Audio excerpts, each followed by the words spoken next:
What's up everyone, welcome back to the channel. This is Shivam Dwivedi and you are watching Economics Easy है। दोस्तों आज हमारा day number 10 जिसमें हम पढ़ेंगे अपने इनकम एंड एम्प्लॉयमेंट के बचे हुए पार्ट को। आज की पूरी क्लास न्यूमेरिकल्स के नाम। और दोस्तों जिन लोगों ने न्यूमेरिकल्स अच्छे से कर लिए तो बची हुई थ्योरी उनकी बहुत ज्यादा हो जाने वाली है ईजी। तो वीडियो को टिल एंड तक देखना क्योंकि एग्जाम में कई बार न्यूमेरिकल्स पूछे जा चुके हैं और मैंने देखा पिछले 2 टाइम से न्यूमेरिकल्स थोड़े कम पूछे जा रहे हैं, तो मोस्ट प्रोबेबली कि इस बार न्यूमेरिकल्स ज्यादा पूछे जाएंगे। तो वीडियो हो जाती है आप सभी लोगों के लिए बहुत ज्यादा इंपॉर्टेंट, इसलिए वीडियो को टिल एंड तक आप लोगों को देखना है। और वीडियो के एंड में मैंने आप लोगों के लिए रखा है एक बहुत बड़ा सरप्राइज। बात करते हैं दोस्तों वीडियो को स्टार्ट करने से पहले कि जिन स्टूडेंट्स ने सीए फाइनल ईयर के एग्जाम दिए अभी नवंबर 2020 में, वो चाहते हैं अपने पेपर को या एग्जाम को एनालिसिस करना कि जो उन्होंने एग्जाम दिया है क्या वो सही तरीके से दिया है, मतलब जो आपके आंसर की है क्या उस पैटर्न से आपने अपने क्वेश्चंस को सॉल्व किया है या नहीं किया। तो उसको एनालिसिस करने के लिए अनअकैडमी आप सभी लोगों के लिए लेकर आए एक फ्री सेशन। जी हाँ दोस्तों, आपने बिल्कुल सही सुना, फ्री सेशन लेकर आए जिसमें वो आप लोगों के लिए ग्रुप 1 7 दिसंबर को एनालिसिस होगा और ग्रुप 2 का 8 और 9 दिसंबर को एनालिसिस होगा। ये सारे आपके टॉप एडुकेटर्स हैं जो आपको एनालिसिस करवा के बताएंगे कौन कौन से। आप देख सकते हैं इसमें राहुल मलखान है, कपिलेश्वर भल्ला सर है, अमित पोपली सर हैं, खुशबू मैम है, महेश गौर, सतीश मंगल, सचिन गुप्ता और दुर्गेश सिंह। ये सारे टॉप एडुकेटर्स हैं जो आपको गाइड करेंगे कि जो आपने अभी एग्जाम दिया उसका पूरा क्वेश्चन पेपर का ब्लूप्रिंट और उसके जो सोल्यूशन पार्ट होते हैं वो पूरा आपको बताएंगे, जिससे आपको एनालिसिस हो जाएगा कि हाँ भाई आपने क्या मिस्टेक्स किए हैं। और अगर आपको लगता है कि आपने बहुत ब्लंडर मिस्टेक्स किए हैं, अटेम्प्ट जा सकता है खाली आपका, मतलब आपके फेल होने के चांस है, तो डोंट वरी, 2 महीने के अंदर ये तैयारी भी कराएंगे ताकि आप जनवरी 2021 में अपने एग्जाम्स दे पाए। लिंक डिस्क्रिप्शन बॉक्स में एक बार विजिट जरूर कर लेना। तो चलिए दोस्तों स्टार्ट करते हैं हम अपनी क्लास को।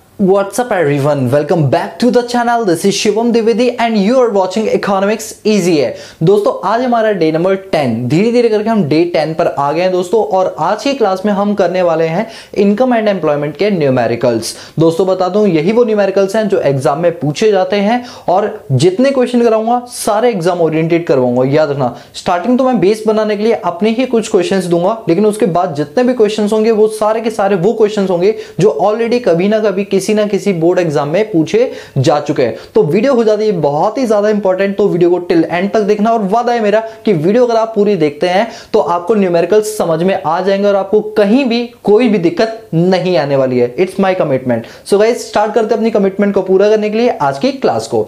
दोस्तों आपको याद होगा डे नंबर 9 यानी पिछली क्लास में मैंने आपको लास्ट में कुछ न्यूमेरिकल्स के लिए कुछ फॉर्मूलेज कराए थे। आपको याद आ रहे हैं फॉर्मूले क्या क्या कराए थे? आप जरा याद करो। मैं एक काम करता हूँ, राइट साइड पे फॉर्मूले की पूरी शीट तैयार कर देता हूँ, ठीक है। तो वो फॉर्मूले की शीट क्या थी अगर आपको याद हो तो मैंने आपको बताया था MPC का फॉर्मूला होता है डेल्टा C अपॉन में डेल्टा Y। MPS का फॉर्मूला होता है डेल्टा S अपॉन में डेल्टा Y। कुछ याद आ रहा है कि हाँ कुछ ऐसा होता था। फिर एक होता था MPC plus MPS is equal to 1। फिर अगर हमें MPC निकालना होता तो फॉर्मूला होता था 1 माइनस MPS। और इसी तरह से अगर हमें MPS निकालना होता था तो फॉर्मूला होता था 1 माइनस MPC, ठीक है। ये फॉर्मूले हो गए। इसके बाद आपका एक फॉर्मूला और होता था APC is equal to C upon में Y। फिर होता था APS is equal to S upon में Y। फिर हमारा होता था formula APC plus APS is equal to 1। अगर ये दोनों का सम 1 के बराबर है तो अगर मुझे APC निकालना होगा तो फॉर्मूला होगा 1 माइनस APS। और अगर मुझे APS निकालना होगा तो फॉर्मूला होगा 1 माइनस APC। बोलो समझ आया?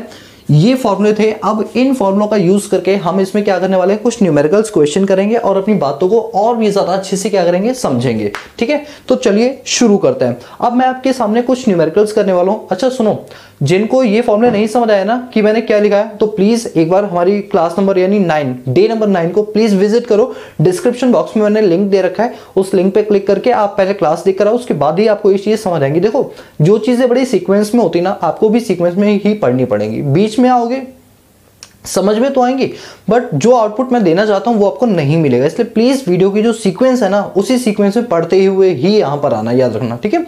चलिए डिस्क्रिप्शन बॉक्स में आपको हर चीज मिल जाएगी। इवन मैंने डिस्क्रिप्शन बॉक्स में नेशनल इनकम के जो क्लास नोट्स होते हैं, क्लास नोट्स मैं बोल रहा हूं, वो आपको मिल जाएंगे। मनी एंड बैंकिंग के भी क्लास नोट्स मिल जाएंगे और इस वाले चैप्टर के भी क्लास नोट्स मिल जाएंगे। देखो क्लास नोट्स और नोट्स में बड़ा डिफरेंस होता है।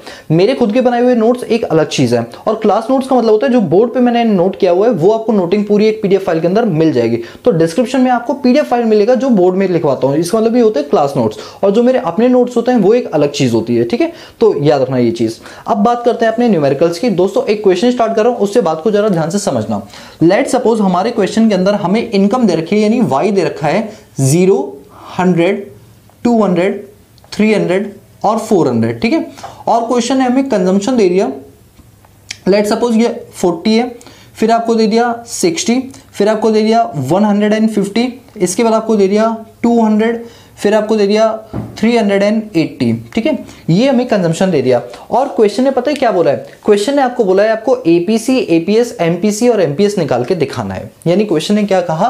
क्वेश्चन ने कहा कि आप हमें एमपीसी निकाल के दिखाओ, आप हमें एमपीएस निकाल के दिखाओ, और आप हमें एपीसी निकाल के दिखाओ, और आप हमें एपीएस निकाल के दिखाओ। ये 4 चीजें निकालने के लिए बोल दिया और डेटा सिर्फ हमें ये 2 चीजों का दे रखा है। बड़ा ही सिंपल है, थोड़ा दिमाग लगाओगे हर चीज बिल्कुल क्लियर हो जाएगी। पहले तो आप मुझे एक बात बताओ कि इनकम किन 2 चीजों के समेशन के बराबर होता है। वीडियो को पॉज करो, डिस्क्रिप्शन बॉक्स में अपने आंसर्स भेजो।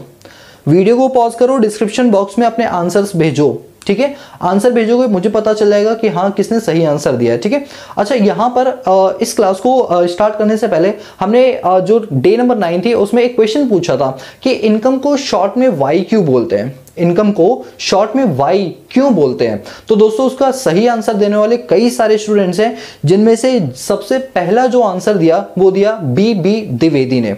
अब बीबी की मुझे फुल फॉर्म नहीं पता, बट हाँ बीबी द्विवेदी हैं, उन्होंने इसका बिल्कुल सही आंसर दिया। और इनको मैं वैसे भी जानता हूं क्योंकि काफी टाइम से हमारी क्लासेस पुरानी वाली भी देखते आ रही हैं, तो शायद इस वजह से उन्होंने आंसर दिया। बट बहुत ही एक्यूरेट और बहुत ही जल्दी आंसर दिया, इनके आंसर बड़े ही ज्यादा सटीक होते हैं। तो अगर आप ये वीडियो देख रही हैं तो कॉन्ग्रेचुलेशन, आपको 11 रुपए का पेटीएम आपको मिल जाएगा। आप एक बार, आपने मुझे अपना पेटीएम नंबर नहीं दिया, एक बार आप पेटीएम नंबर प्लीज मुझे दो ताकि मैं आपको वो 11 रुपए पेटीएम कर पाऊं। 10 रुपए चॉकलेट के, 1 रुपए मेरे पुण्य के। ठीक है, चलिए तो अब मैं बताता हूं कि इनकम जो होती है उसको हम वाई क्यों बोलते हैं। दोस्तों हम जो बुक पढ़ रहे हैं दैट इज मैक्रो इकोनॉमिक्स, यानी जो भी हम बात करते हैं या जो भी हम डिस्कशन करते हैं वो कभी एक सिंगल पर्सन के पॉइंट ऑफ व्यू से नहीं करते, बल्कि वो पूरी होल एग्रीगेट इकोनॉमी के पॉइंट ऑफ व्यू से करते हैं। तो जो इनकम मैंने कमाई है वो इनकम है, जो बीबी द्विवेदी ने कमाई है वो भी इनकम है, जो ईशा पांचाल ने कमाई है वो भी क्या है, हमारी इनकम है। लेकिन हम जितने भी लोग हैं ना सोसाइटी में, अगर हम सभी लोगों के इनकम को क्लब कर दिया जाए यानी कि जोड़ दिया जाए तो उस इनकम को फिर इनकम नहीं बोलते, याद रखना। इकोनॉमी में जितने भी लोग हैं अगर उन सभी की इनकम को जोड़ दिया जाए, जैसे मैंने अभी 3 एग्जांपल दिए, बट मान के चलो इकोनॉमी में यही 3 लोग हैं, बाकी और भी हैं, उन सभी की इनकम को अगर हम जोड़ दे तो जो निकल के आती है दैट इज कॉल्ड यील्ड।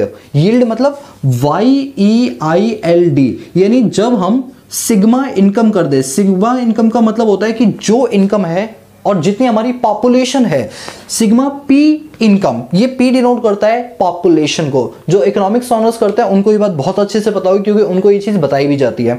तो सिग्मा पी इनकम मतलब पूरी इकोनॉमी की जो पॉपुलेशन है उनकी इनकम को अगर हम जोड़ दें तो क्या निकल के आते हैं, यील्ड निकल के आती है। और यील्ड को मतलब यील्ड निकल के आती है, और यील्ड की स्टार्टिंग किससे होती है, वाई से। इसीलिए हम पूरी इनकम को क्या बोलते हैं, वाई। और कभी भी हम मैक्रो में जो इनकम पढ़ते हैं वो सिंगल नहीं पढ़ते, वो पूरी इकोनॉमी की पढ़ते हैं। That's why we called income is equal to Y. बात समझ आई? ये इसका सही रीजन था। आपने गूगल पे सर्च किया होगा, कई सारे स्टूडेंटों का सही आंसर था, बट मैं सबके नाम नहीं ले सकता, बहुत लंबी लिस्ट बन जाएगी, बट जिसने सबसे पहले दिया उसका नाम मैंने ले लिया। चलिए आपको रीजन समझ आया? देखो दोस्तों हर चीज के बड़े लॉजिक्स होते हैं, और मैं नहीं चाहता मेरी भी क्लास का कोई भी मेंबर, आप मेरी फैमिली के मेंबर हो, इकोनॉमिक्स सीजी के, याद रखना मेरी फैमिली का एक भी मेंबर कोई भी चीज ना जानता हो ही नहीं सकता। मैं हर चीज उसे बताऊंगा ताकि वो बाकी सभी स्टूडेंट से अलग चमकता हुआ नजर आए, चमकती हुई नजर आए। ठीक है, आओ इधर। अब ये 2 चीजें देखिए, हमको सारी चीज निकालनी है। मैं आपसे ये बात कर रहा था कि आप जानते हो कि जो इनकम होता है वो कंजम्पशन और सेविंग्स के बराबर होता है। इनकम जो होता है वो कंजम्पशन और सेविंग के बराबर होता है। अगर कभी हमें सेविंग्स निकालनी हो तो y माइनस सी कर देंगे। बात आई समझे? तो अब हम क्या करेंगे, सबसे पहले सेविंग्स निकाल लेंगे। फॉर्मूला इनकम में से अगर हम कंजम्पशन को माइनस कर देंगे तो अल्टीमेटली सेविंग आ जाएगी। मैं कुछ भी नहीं कमाता फिर भी कंज्यूम कर रहा हूं, इसका मतलब मैंने गुल्लक फोड़ी होगी और सेविंग्स किस में आ गई, माइनस में। 100 रुपए कमाता हूं 60 रुपए खर्च कर देता हूं, 40 रुपए की सेविंग। 200 रुपए कमाता हूं 150 रुपए खर्च कर देता हूं, 50 रुपए की सेविंग। 300 रुपये कमाता हूँ, 200 रुपये खर्च कर देता हूँ, 100 रुपये की सेविंग। 400 रुपये कमाता हूँ, 380 खर्च कर देता हूँ, 20 रुपये की सेविंग। बोलो यहाँ तक क्लियर है? यस सर, बिल्कुल क्लियर है। अब बात करते हैं एपीसी और एपीएस की। सबसे पहले देखो एपीसी का फॉर्मूला क्या होता है, सी अपॉन में वाई, कंजम्पशन अपॉन में इनकम। तो देखो सी भी हमारे पास है और वाई भी हमारे पास है। तो एपीसी, अब क्योंकि वाई नीचे है तो पहला वाला तो बिल्कुल डैश आ जाएगा। 60 अपॉन में 100, दोस्तों आप लोगों से मैं पूछूं 60 अपॉन में 100 करना है तो कितना आएगा, तो ये आएगा 0.6। कितना आएगा? 0.6 आ जाएगा। फिर 150, ध्यान देना एपीसी का फॉर्मूला होता है सी अपॉन में वाई, सी ये रहा, वाई ये रहा। 150 अपॉन में 200, 150 divided by 200, this is 0.75, this is 0.75। फिर 2 अपॉन मतलब 200 अपॉन में 300, दिस इज 0.67, मतलब 666 आ रहा है, मैंने अप्रोक्सीमेटली 67 ले लिया। फिर 380 अपॉन में 400, दिस इज 0.95। एपीसी समझ आया? क्या किया? सी अपॉन में वाई कर दिया और कुछ भी नहीं किया, राइट। अब ध्यान से सुनो, एपीएस निकालने जा रहा हूं। अब एपीएस के आपके पास दो फॉर्मूले हैं, एक तो एपीएस का फॉर्मूला है एस अपॉन में वाई और एक एपीएस का फॉर्मूला है 1 माइनस एपीसी। दोनों फॉर्मूले से निकालोगे आंसर बिल्कुल सेम आएगा, आपका जो मन करे वो लगा सकते हो। बट मैं आपको हमेशा एडवाइस करूंगा डिवाइड वाली चीजों को इग्नोर मारो, क्योंकि डिवाइड करने में लगता है टाइम, माइनस करना बहुत इजी होता है। आप जानते हो इन दोनों का सम किसके बराबर होता है? सर हम जानते हैं इन दोनों का सम 1 के बराबर होता है। तो ये तो पहला डैश रहेगा, क्योंकि इनकम 0 है ना, तो ये तो डैश रहेगा, ठीक है। अब अगर ये 0.6 है तो 1 में से 0.6 माइनस करो, कितना रहेगा? 0.4। ये कितना रहेगा? 0.25। ये कितना रहेगा? 0.33। ये कितना रहेगा? 0.05 आ जाएगा एमपीएस। सर अभी तो आपने माइनस वाले से निकाला, अगर हम डिवाइड करते क्या सही सेम आंसर आता? चलो करके देखते हैं। एस अपॉन में वाई, सेविंग्स कितनी है? 40 अपॉन में 0 डैश, 40 अपॉन में 100 0.4, 50 अपॉन में 200, अब मैं देखो करके दिखा रहा हूँ। 50 अपॉन में 200 0.25 बिल्कुल सही है। 100 अपॉन में 300, 100 अपॉन में 300 0.33 बिल्कुल सही है। फिर 20 अपॉन में 400, 20 अपॉन में 400, ये आ गया 0.05 बिल्कुल। आप कुछ भी कर लो, चाहे ये फॉर्मूला लगा चाहे ये, बिल्कुल सेम आंसर आएगा। बट मैं हमेशा रिकमेंड करता हूँ माइनस करना ईजी होता है इंस्टेड ऑफ डिवाइड करने के। बाकी आपकी जो मर्जी है वो आप कर लेना, ठीक है। ये आपका एपीसी और एपीएस हमने निकाल लिया। अब ये बताओ कि एमपीसी को निकालने के लिए मुझे क्या चाहिए? डेल्टा सी और डेल्टा वाई चाहिए। क्वेश्चन में सी और वाई है, डेल्टा सी और डेल्टा वाई तो है नहीं, तो चलो निकाल लेते हैं। तो क्या करेंगे, अब हम एडिशनल में डेल्टा सी निकाल लेंगे और डेल्टा वाई निकाल लेंगे। अब मेरे कुछ भाई बहनों को डाउट ये रहता है, सर डेल्टा सी क्यों निकाल रहे जब क्वेश्चन ने मांगा नहीं है? मैं आपको बता देता हूँ, अगर क्वेश्चन नहीं मांग रहा तो ठीक है, कोई दिक्कत नहीं है। बट हमें एमपीसी और एमपीएस निकालने के लिए इसकी जरूरत पड़ेगी, तो हम अपनी रेफरेंस के लिए भी 2 चीज एडिशनल निकाल सकते हैं। 2-3 जितना भी आप चाहो उतना निकाल सकते हो, ठीक है, कोई दिक्कत वाली बात नहीं है। डेल्टा सी का मतलब क्या होता है? सर डेल्टा मतलब होता है चेंज और सी मतलब होता है consumption, change in consumption. Consumption में कितना चेंज आया? देखो पहला 40 है ना, तो इसको तो डैश कर दो। 60 और 40 के बीच में कितना डिफरेंस है? 40 का। 150 और 60 में कितना डिफरेंस है? 90 का। 200 और 50, 150 में कितना डिफरेंस है? 50 का। और 380 और 200 में कितना डिफरेंस है? 180 का। और वो भी किस में आएगा? ये आपका हाँ 180 का डिफरेंस है, ये आ गया। तो डेल्टा सी निकाला, मतलब जो भी कंजम्पशन है उसके बीच का जो डिफरेंस है that is called delta C. इसी तरह से डेल्टा वाई आ जाएगा इनकम का डिफरेंस। तो पहला तो हम रखेंगे भैया डैश, दूसरा क्या आएगा आपका 100 आ जाएगा। देख लो हर जगह 100 का ही डिफरेंस है, तो मैंने 100 ले लिया। अब तो बड़ी सिंपल होगी चीज। अब आप एमपीसी निकाल सकते हो डेल्टा सी अपॉन में डेल्टा वाई करके। हाँ सर बिल्कुल निकाल सकते हैं। तो अब आप निकाल लो, पहला डैश आएगा delta C upon delta Y, 40 upon में 100 0.4, 90 अपॉन में 100 0.9, 50 अपॉन में 100 0.5, 180 अपॉन में 100 1.8। कितना? 1.8 है। 180 डिवाइड बाई 100, हाँ 1.8, ठीक है। अब एक बात बताऊं मैं आपको, अगर आप एमपीएस निकालना चाहते हो इस फॉर्मूले से डेल्टा एस अपॉन में डेल्टा वाई, तो देखो डेल्टा वाई तो हमने निकाल लिया, अब आप डेल्टा एस भी निकालोगे इसमें। आपको नहीं लगता टाइम वेस्ट होगा? हमें भाई एग्जाम में टाइम सेव करना है, वेस्ट नहीं करना। एग्जामिनर ये नहीं देखा आपकी कितनी अच्छी नॉलेज है, कितना ज्यादा लंबा खींचते हो आंसर, नहीं। एग्जामिनर ये देखेगा कि जितना मांगा उतना एक्यूरेसी से किया है या नहीं किया। बिल्कुल, तो हम एक्यूरेसी और टाइम सेविंग पर बिलीव करते हैं, तो इसलिए हम ये फॉर्मूला नहीं लगाएंगे। वैसे लगा सकते हो बट नहीं लगाएंगे, रीजन टाइम का वेस्टेज होगा। हम क्या फॉर्मूला पुट करेंगे? MPS equal to 1 minus MPC, क्योंकि हम जानते हैं कि एमपीसी और एमपीएस का सम किसके बराबर होता है? 1 के बराबर होता है। तो जब 1 के बराबर है तो हम 1 में से माइनस कर देंगे एमपीसी को, तो एमपीएस आ जाएगा। मतलब ये वाला फॉर्मूला लगाएंगे 1 माइनस एमपीसी वाला। तो 1 में से 0.4 गए तो 0.6, ये 0.1, ये 0.5 और ये माइनस का 0.8। सर माइनस का क्यों आया? क्योंकि दोनों का सम 1 के बराबर आना चाहिए। तो अगर ये 1.8 है तो और उसमें से 0.8 माइनस करेंगे तभी जाके 1 होगा। बात आई समझे? तो ये वो था क्वेश्चन जो एग्जाम में स्टार्टिंग के दिनों में बहुत बार ये क्वेश्चन आया हुआ है। बट बच्चे गलतियां क्या करते हैं वो सुनो। पूरा क्वेश्चन सही कराते हैं, फिर भी उनके 4 में से 3 ही नंबर आते हैं। न्यूमेरिकल्स में एक नंबर कट जाता है। अब आप कहोगे सर सब कुछ सही होते हुए नंबर क्यों कट जाते हैं? दोस्तों उसके पीछे का सबसे बड़ा रीजन जो है वो ये है कि वो बच्चे क्या करते हैं, सीधा सा सोल्यूशन निकाल के आ जाते हैं, फॉर्मूला लिखते ही नहीं है। याद रखना हमें इसके नीचे एक चीज लिखनी है, that is working note number 1 और उसकी हेडिंग डालोगे फॉर्मूला। क्या डालोगे? फॉर्मूला। और जितने भी फॉर्मूले आपने यूज किए हैं इस क्वेश्चन को करने के लिए वो सारे के सारे फॉर्मूले आप यहां पर लिखोगे। जैसे मैंने यूज किया गया MPC is equal to delta C upon में डेल्टा वाई। मैंने MPS के लिए ये फॉर्मूला यूज नहीं किया, मैंने MPS के फॉर्मूला यूज किया 1 माइनस MPC। इसी तरह से मैंने APC निकालने के लिए फॉर्मूला यूज किया था C अपॉन में वाई, बट APS निकालने के लिए मैंने फॉर्मूला यूज किया था 1 माइनस APC और सेविंग्स को निकालने का फॉर्मूला यूज किया था y माइनस सी। तो आपको नीचे ये फॉर्मूला लिख कर आना है, formula number 1, formula number 2, formula number 3, formula number 4, formula number 5। मुझे लिस्ट नहीं बनानी, मैंने जितने फॉर्मूले यूज किए वही फॉर्मूले लिखूंगा, उसके बियॉन्ड मैं कोई चीज नहीं लिखूंगा। अब आपको एग्जामिनर पूरे के पूरे 4 नंबर देगा। अगर ये क्वेश्चन 4 का है तो 4 मिलेंगे और अगर 6 का है तो पूरे के पूरे आपको 6 मिल जाएंगे। बोलो यहां तक कि आप लोगों को बात समझ आई? यस सर हमें बिल्कुल समझ आ गई है, कोई दिक्कत वाली बात नहीं है। ठीक है दोस्तों, तो अब मैं साइड हो रहा हूं, आप इसको नोट करो, फिर हम अगले क्वेश्चन की ओर मूव ऑन करते हैं। सो आई होप गाइस कि आपको जो पिछला क्वेश्चन है वो अच्छे से समझ आ गया होगा। अब हम एक और क्वेश्चन करके अपनी अंडरस्टैंडिंग लेवल को और भी ज्यादा इंप्रूव करते हैं। तो चलिए शुरू करते हैं। तो क्वेश्चन आप देख सकते हैं यहाँ पर आपको इनकम दे रखी है और कंजम्पशन दे रखा है। आपको APC, APS, MPC और MPS निकाल के दिखाना है। ठीक है, हमने क्या किया, फॉर्मूला लिस्ट जो बनाई रखी थी वो अभी भी वहीं पर अवेलेबल है, बट हम क्या करेंगे, जो फॉर्मूले यूज करेंगे हम अपने क्वेश्चन में वो हम यहाँ पर नोट डाउन करते रहेंगे वर्किंग नोट के अंदर। याद रखना, आपको मुझे नहीं पता आपके स्कूल में ये प्रेजेंटेशन कराई गई या नहीं कराई गई। जानते हो क्या होता है, कभी कभी आपने ऐसा सुना अपने सीनियर्स से, वो ही कहते हैं हमने पूरा क्वेश्चन अटेम्प्ट किया बट पता नहीं फिर भी क्यों मार्क्स नहीं आए हमारे बोर्ड्स में। जानते हो क्यों नहीं आते? नो डाउट उन्होंने पूरा क्वेश्चन अटेम्प्ट किया, उन्हें सब कुछ आता भी था, बट फिर भी क्यों कम आते हैं? क्योंकि उन्हें यही नहीं पता होता प्रेजेंटेशन कैसे की जाती है। इसीलिए मैं आपको जब ये पूरी 30 दिन का प्लेज कंप्लीट हो जाएगा हमारा, यानी मिशन 2021 सीरीज जो हमारी ये चल रही है ये कंप्लीट हो जाएगी, उसके बाद मैं आपको सैंपल पेपर सीरीज भी करवाऊंगा। और उस सैंपल पेपर में जानते हो क्या होगा, मेनली मुझे आपको प्रेजेंटेशन सिखानी है और इंपॉर्टेंट क्वेश्चंस बताने एग्जाम में क्या पैटर्न यूज होने वाला है क्या नहीं होने वाला, क्योंकि पुराने पैटर्न से पेपर्स नहीं आएंगे, अब नया पैटर्न आ चुका है एग्जाम्स का। ठीक है, तो मैं आपको पूरी बाकायदा प्रेजेंटेशन बताऊंगा, बट जो मैं अभी बता रहा हूँ उसको भी कंसिडर करते हुए चलो।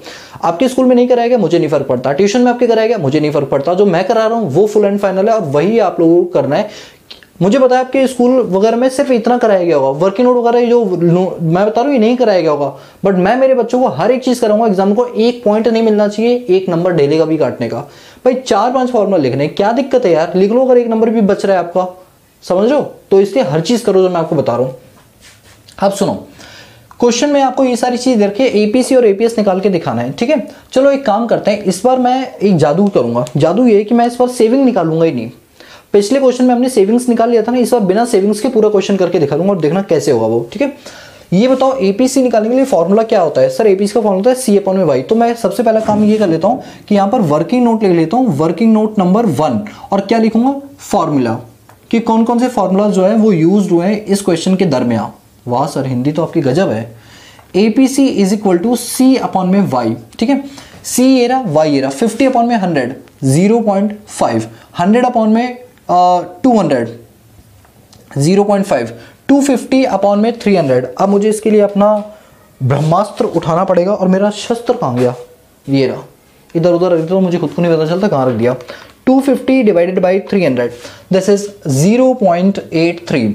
इसके बाद 200 डिवाइड बाई 400 दिस इज 0.5। अच्छा एक बात बताओ, अब मैं APS को निकालने के लिए S अपॉन में वाई करूं? हाँ मैं कर सकता हूं, नो डाउट मैं कर सकता हूं, बट क्यों मैं अपना टाइम वेस्ट करूंगा? मैं सीधा फॉर्मूला लगाऊंगा 1 माइनस APC वाला। ठीक है, तो करते हैं, ये भी आ जाएगा 0.5, ये भी आ जाएगा 0.5, और 1 में से 0.83 माइनस करेंगे तो दिस इज 0.83 है ना, तो 7 7 3 10 9 0.17 और ये 0.5। अब हमें निकालना है एमपीसी और एमपीएस। एमपीसी निकालने का फॉर्मूला क्या होता है सर? एमपीसी निकालने का फॉर्मूला होता है डेल्टा सी अपॉन में डेल्टा वाई। क्वेश्चन में ना तो डेल्टा सी है ना डेल्टा वाई है, तो कोई बात नहीं भाई, हम इकोनॉमिस्ट हैं, हम कुछ भी कर सकते हैं, कुछ भी निकाल सकते हैं, ठीक है। डेल्टा सी और डेल्टा वाई निकाल लेते हैं। डेल्टा सी मतलब चेंज इन कंजम्पशन, तो पहला 50 है, यहाँ पर मैंने 50 लिख दिया क्योंकि इसके ऊपर हम 0 एज्यूम करेंगे। 0 में से 50 गए तो 50 बचा, 100 में से 50 गए तो 50 बचा, 250 में से 100 गए तो ये आपका 150 बचा, और 200 में से 50 गए तो 50 बचा।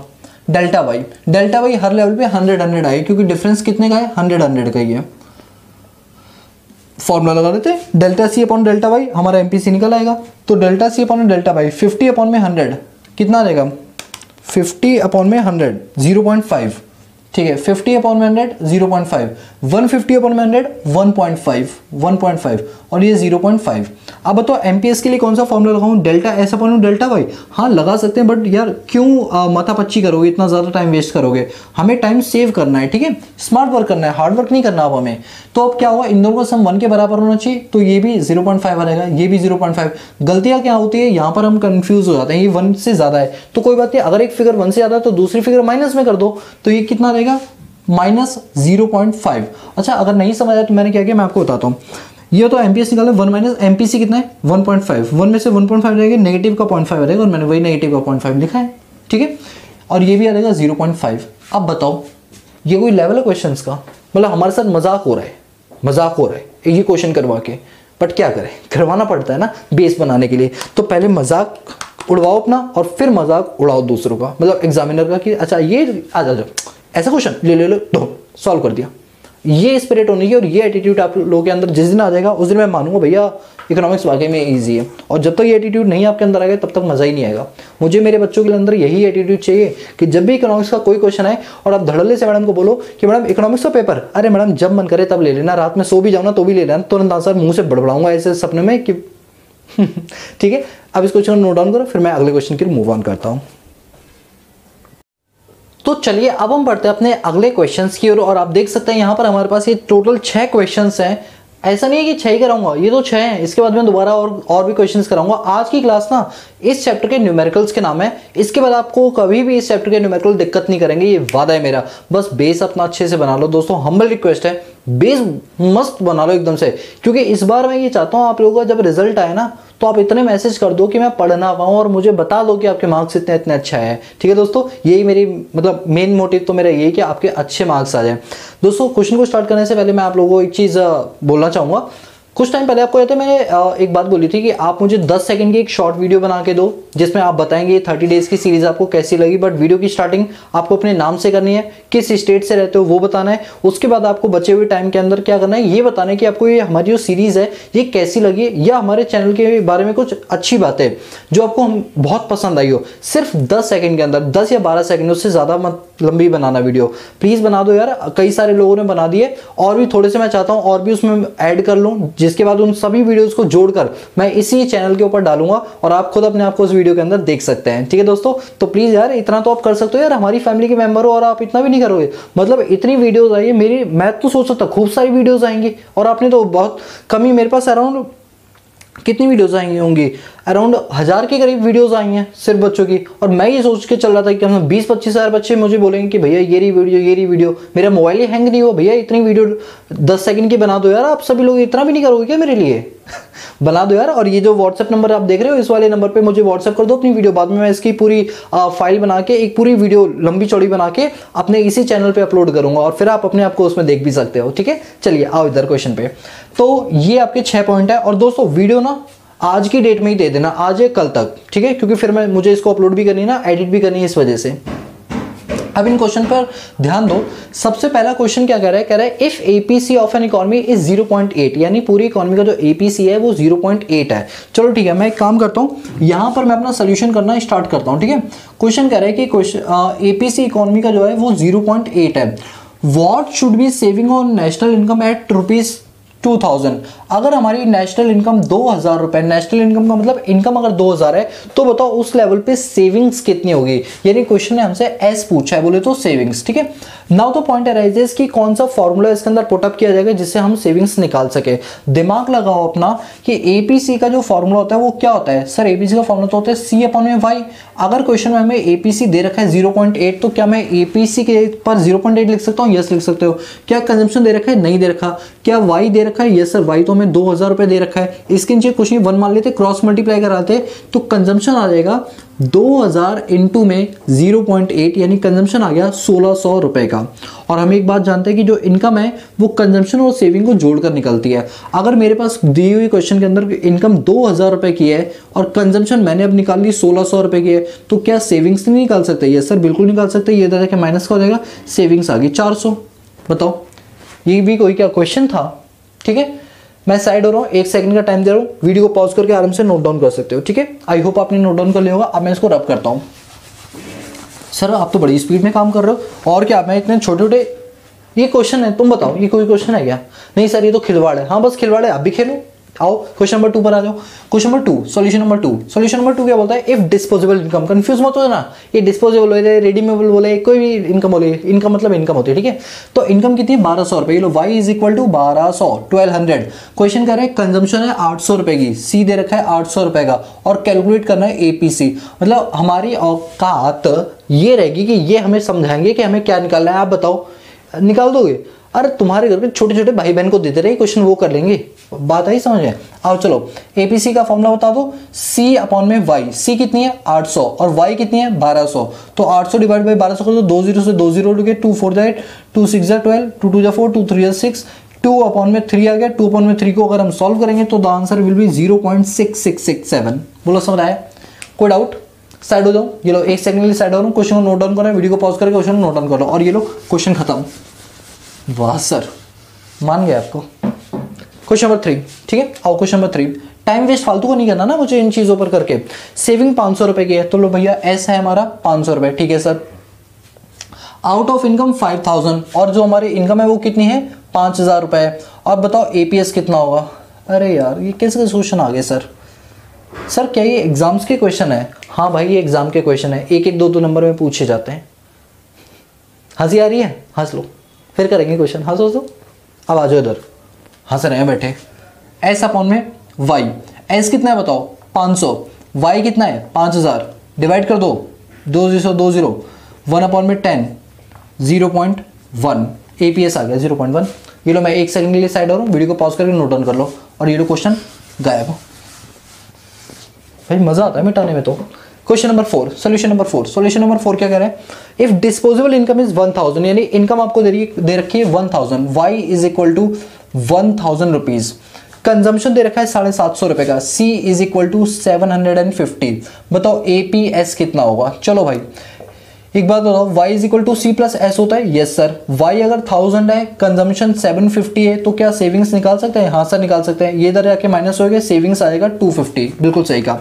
एपीएस का फॉर्मूला क्या होता है? एपीएस का फॉर्मूला होता है एस अपॉन में वाई। सेविंग्स कितनी है? 250 रुपीज की, और वाई कितना है? 1000 रुपीज का। So the answer will be 0.25। APS आ गया 0.25। ठीक है, मैं साइड हो रहा हूं, इसको जल्दी से नोट कर लो।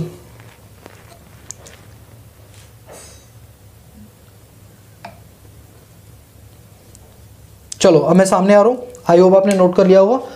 चलो इसको रब करते हैं, बढ़ते अपने क्वेश्चन नंबर 5 की ओर।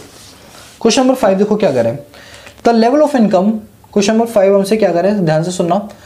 कह रहे हैं the level of income in the economy increases 20,000 to 70,000। जो इकोनॉमी के इनकम का लेवल है वो 20,000 से 70,000 रुपए बढ़ गया है। ठीक है भाई, यानी हमें जो वाई है वो 20,000 पहले दे रखा था, अब वो बढ़कर कितना हो गया? 70,000 हो गया। ठीक है, बढ़ के 70,000 हो गया है। एंड एज अ रिजल्ट, और इसके परिणाम स्वरूप, the level of consumption increase from 15,000 to 45,000। तो इसके परिणाम स्वरूप जो हमारा कंजम्पशन है वो 15,000 से 45,000 हो गया है। तो लो भाई, ये हमारा 15,000 से बढ़कर कितना हो गया है? 45,000 हो गया है। ठीक है, और आपको कैलकुलेट करना है एमपीसी और एमपीएस। ये लो भाई, एमपीसी और एमपीएस कैलकुलेट करना है। ठीक है, अब एक बात बताओ, क्या क्वेश्चन है यार ये? MPC is equal to delta C upon में डेल्टा वाई।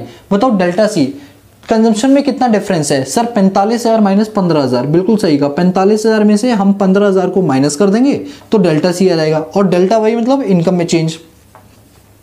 70,000 में से 20,000 को माइनस करेंगे। सर एक बात बताओ, हम नीचे से ऊपर माइनस करें या ऊपर से नीचे माइनस करें? अबे नालायकों, कुछ भी कर लो। अगर आप यहाँ भी नीचे से ऊपर कर रहे हो तो याद रखना यहाँ भी नीचे से ऊपर करना है। सर मान लो अगर हमने ऊपर से नीचे कर दिया तो क्या होगा? 15,000 में से 45,000 आएंगे, आंसर माइनस में आ जाएगा। यहाँ भी माइनस, अल्टीमेटली प्लस हो जाएगा। तो बात समझ रहे हो? तो कहीं से भी कुछ भी कर लो, ऐसा कोई हार्ड एंड फास्ट रूल नहीं है, ठीक है। तो 45,000 में से अगर हमारे 15,000 जाएंगे तो बताओ कितने बचेंगे? 3 0 ये हो गया, 1 0 ये हो गया, और ये 30,000 हो गया, ठीक है। तो ये 30,000 हो गया। ओहो हाँ, और ये आपका हो गया 50,000। तो 30 से डिवाइड बाई 50,000, ये 0 से 0 कट गया, 5 6 30, 0.6 आ गया एमपीसी। अब नालायको ये मत करने लग जाना कि एमपीएस निकालने के लिए delta S upon delta Y लगा दो। अरे नहीं यार, 1 माइनस एमपीसी करेंगे तो क्या रहेगा? एमपीएस आ जाएगा। 1 में से एमपीसी 0.6 माइनस करेंगे तो एमपीएस कितना आ जाएगा बताओ? सर एमपीएस आ जाएगा 0.4। ये लो भैया 0.4 आ गया। अब बताओ क्वेश्चन हमसे क्या मांगा था? एमपीसी और एमपीएस। ले बेटा एमपीसी 0.6, एमपीएस 0.4, बात खत्म। बोलो कोई दिक्कत? नहीं सर, चलो आगे। ओके सर आओ। अच्छा नोट तो कर लिया ना? अगर किसी ने कमेंट में ये बोला ना सर हमें नोट करने के लिए टाइम दे दिया करो, तो बेटा कमेंट में ही ऐसा कमेंट करूंगा ना, कमेंट करने लायक नहीं रहोगे। सर क्या कह रहे हो? ये मतलब यार ये है कि कमेंट करके ही मत बोलना सर हमें लिखने का टाइम नहीं मिलता, क्योंकि मैं मेरे बच्चों के लिए ये चाहता हूँ कि मेरे क्वेश्चन करने से पहले आप क्वेश्चन कर दो। कहने का मतलब ये है, डरा नहीं रहा मैं आपको, कोई धमका नहीं रहा, धमकी नहीं दे रहा। मैं आपको लोगों को धमकी दे सकता हूँ क्या कभी? नहीं, मैं जस्ट बताता हूँ। ये सब मेरा प्यार होता है। इस तरीके से अगर मैं कभी भी बोलूँ ना तो ये मत समझना कि सर इस तरीके से लैंग्वेज को यूज़ करो। प्यार है भाई अपन का आप लोगों के लिए, ठीक है। आओ अब बात करते हैं क्वेश्चन नंबर 6 की। क्वेश्चन नंबर 6 में कह रहा है given the national income 80 crore, ठीक है। नेशनल इनकम 80 करोड़ की बात की गई। ये लो नेशनल इनकम 80 करोड़ की हमें दे रखी है, ठीक है। और कंजम्पशन एक्सपेंडिचर 64 करोड़ है, यानी सी हमें दे रखा है 64 करोड़ रुपीस का। आगे कह रहा है फाइंड आउट करो APS. Okay sir APS find out कर लेंगे। तो एक काम करते हैं, अभी लगे हाथ एपीएस ही फाइंड आउट कर लेते हैं, फिर आगे का क्वेश्चन हम बाद में रीड करेंगे, ठीक है। तो लो भाई एपीएस का फॉर्मूला क्या होता है? एपीएस का फॉर्मूला होता है एस अपॉन में वाई। क्वेश्चन में एस दे रखा है? नहीं दे रखा, तो निकाल लेते हैं। Y is equal to C plus S होता है। अगर y 80 है, c 64 है, तो s कितना आ जाएगा? s इधर आके नेगेटिव हो जाएगा, 6 4 10 7, ये 16 आ जाएगा। तो 16 अपॉन में 80, तो 16 अपॉन में 80 करें तो एपीएस आ जाएगा। अब जरा मेरा ब्रह्मास्त्र कहाँ है? 16 अपॉन में 80, ये आपका आ गया 0.2। ये लो एपीएस आ गया 0.2। आगे क्वेश्चन क्या कह रहा है? When income rises to 100 crore, यानी अब 80 से इनकम कितनी हो गई है? 100 करोड़ हो गई है, ओके। और जो हमारी कंजम्पशन एक्सपेंडिचर है वो भी बढ़कर कितना हो गया? 78 करोड़ हो गया। और क्वेश्चन ने क्या बोला? एपीसी और एमपीसी निकाल के दिखाओ, ठीक है भाई। अच्छा एक बात बताओ, अगर मुझे एपीसी निकालना है तो फॉर्मूला क्या होगा? सी अपन में वाई होगा, बट मैं उतना लंबा चौड़ा नहीं लगाऊंगा, मैं सीधा लगाऊंगा 1 माइनस एपीएस। क्वेश्चन में अभी हमने एपीएस ये देखो 0.2 निकाला था, तो यहां से एपीसी आ गया 0.8। अब निकालते हैं हम अपने पास एमपीसी। एमपीसी का फॉर्मूला क्या होता है? डेल्टा सी अपन में डेल्टा वाई। डेल्टा सी दोनों में कितना डिफरेंस है? 78 और 64 में। सर ये 6 14 14 का, और डेल्टा वाई में कितना डिफरेंस है? 20 का। अगर हम इसको डिवाइड करेंगे 14 डिवाइड बाई 20, तो लो भाई 14 डिवाइड बाई 20, अरे यार क्या कर दिया ये मैंने, ये आ गया 0.7। तो एमपीसी कितना आ गया? 0.7। तो बताओ यहां तक कि आप लोगों को बातें समझ आई? ये सर बिल्कुल समझ आ गई। तो बस हमने अपने 6 के 6 न्यूमेरिकल कर दिए, कोई ज़्यादा लंबा चौड़ा टाइम नहीं लगा, कंप्लीट हो गया। साइड हो नोट करो, फिर हम और आगे के क्वेश्चंस लेकर आते हैं।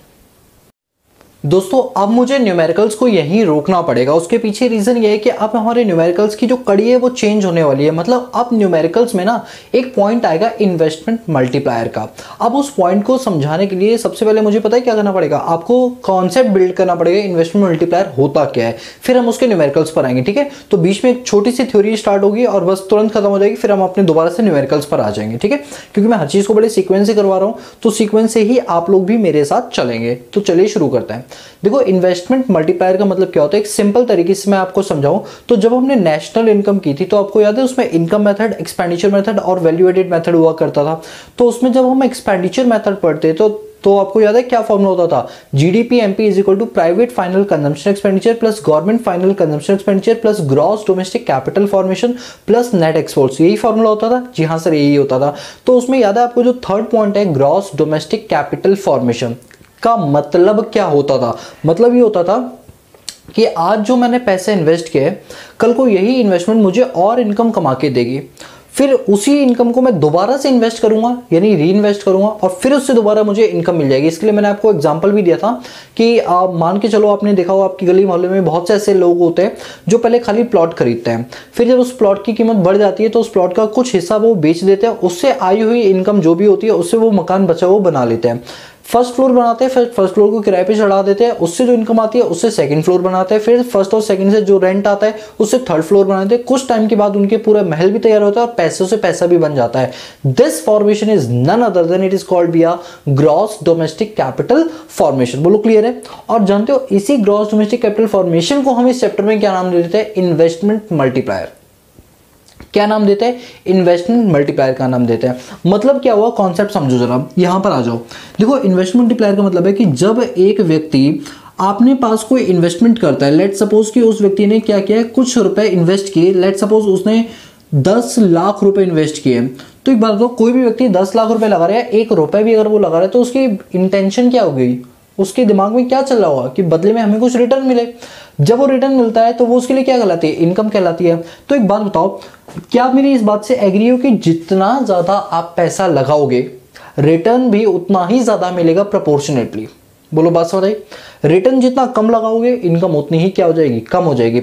यानी कुल मिला के मैं आपको ये बताना चाह रहा था कि इन्वेस्टमेंट और इनकम दोनों के अंदर जो है कहीं ना कहीं डायरेक्ट रिलेशनशिप है। डायरेक्ट रिलेशनशिप का मतलब क्या है कि अगर हमारी इन्वेस्टमेंट बढ़ेगी तो हमारी इनकम भी बढ़ेगी, और अगर हमारी इन्वेस्टमेंट कम होगी तो इनकम भी क्या होगी? कम होगी। जैसे एग्जांपल है, 10 लाख रुपए लगाए, मुझे 1 लाख रुपए की इनकम हो गई, तो दोनों अप हो रही हैं या दोनों डाउन होंगी।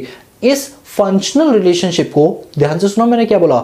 इन्वेस्टमेंट और इनकम के बीच के जो फंक्शनल रिलेशनशिप होते हैं इसी को हम नाम देते हैं क्या? Investment multiplier. इसी को क्या नाम देते हैं? Investment multiplier. और इन्वेस्टमेंट मल्टीप्लायर को शॉर्ट में के बोलते हैं, याद रखना। अब अगर मैं आपसे पूछूं कि के क्यों बोलते हैं, इसके पीछे का रीजन क्या है, तो मैं ये चीज आपको अभी बता देता हूं क्यों। क्योंकि इसको प्रोपाउंड करने वाले वो थे J.M. केनीज, जो कि डेक्स्टर वाइट यूएस के थे, J.M. केनीज यूके के थे। हाँ, यूके के इकोनॉमिस्ट थे, ठीक है, यूके के इकोनॉमिस्ट थे J.M. केनीज, और इन्होंने अपने नाम का वो केनीज है ना, के, तो उस नाम से इन्होंने अपने इस चीज को इन्वेंट कर दिया। यानी इन्वेस्टमेंट मल्टीप्लायर को हम IM नहीं बोलते बल्कि के बोलते हैं, क्योंकि इसका प्रोपाउंडर कौन है? Professor J.M. केनीज है। ठीक है, आपने क्या समझा? आपने ये समझा कि इन्वेस्टमेंट मल्टीप्लायर क्या होता है। तो इन्वेस्टमेंट मल्टीप्लायर क्या होता है कि जो चेंज इन इन्वेस्टमेंट है उसके अकॉर्डिंगली हमारी इनकम में कितना चेंज आया, उस रेशियो को हम नाम देते हैं इन्वेस्टमेंट मल्टीप्लायर। शॉर्ट में से क्या बोलते हैं? के बोलते हैं। ठीक है, आओ देखो इधर वही लिखा हुआ है इन्वेस्टमेंट मल्टीप्लायर। तो इसकी अगर आप डेफिनेशन पढ़ेंगे तो आपको समझ आएगा। डेफिनेशन बोलता है it is the ratio of increase in national income, कि नेशनल इनकम कितनी इंक्रीज हुई है due to increase in investment. भाई सीधी सी बात है, मैं जितना ज्यादा इन्वेस्ट करूंगा मेरी नेशनल इनकम उतनी ज्यादा बढ़ेगी, बोले तो इनकम बढ़ेगी। इस रेशियो को हम नाम देते हैं इन्वेस्टमेंट मल्टीप्लायर। बोलो समझ आया? यस सर, समझ आ गया। ये कॉन्सेप्ट किसने प्रोपाउंड किया था? Professor J.M. केनीज ने किया था, इसीलिए इसको हम के बोलते हैं। अब ये बताओ, चेंज इन नेशनल इनकम को क्या बोलेंगे? Delta Y. Change in investment को क्या बोलेंगे? डेल्टा आई, क्योंकि डेल्टा मतलब क्या होता है? चेंज। तो वही फॉर्मूला बन गया डेल्टा वाई अपॉन में डेल्टा आई, और इसी को अगर हम स्टेटमेंट की फॉर्म में लिखना चाहे तो बोलेंगे इंक्रीज इन इनकम अपॉन में इंक्रीज इन इन्वेस्टमेंट। गलती मत कर देना कि उल्टा लिख दो delta I upon delta Y, नहीं नहीं नहीं नहीं, इसमें क्या होगा? इनकम में चेंज आएगा due to change in investment. इसमें जो बेस बनेगा ना वो इन्वेस्टमेंट बनेगा, इनकम नहीं बनेगा, क्योंकि मैंने क्या बोला? इन्वेस्टमेंट के बिहाफ पे इनकम जनरेट होगी। जितनी ज्यादा इन्वेस्टमेंट उतनी ज्यादा इनकम। तो ओवरऑल आपने क्या देखा कि इन्वेस्टमेंट क्या है? यहाँ पर बेस है। जो चीज बेस होती है उसको हम कहां लिखते हैं? डिनोमिनेटर में लिखते हैं। इसलिए हमने डेल्टा आई को नीचे लिखा, वरना हमारे जितने भी फॉर्मूले उसमें डेल्टा वाई नीचे आता था, बट यहाँ पर कॉन्सेप्ट थोड़ा अलग है। क्लियर हुआ? तो के का फॉर्मूला क्या बना? Delta Y upon delta I, जिसको बोलते हैं इंक्रीज इन इनकम अपॉन में इंक्रीज इन इन्वेस्टमेंट। ये एक नया कॉन्सेप्ट आपके लिए आ गया।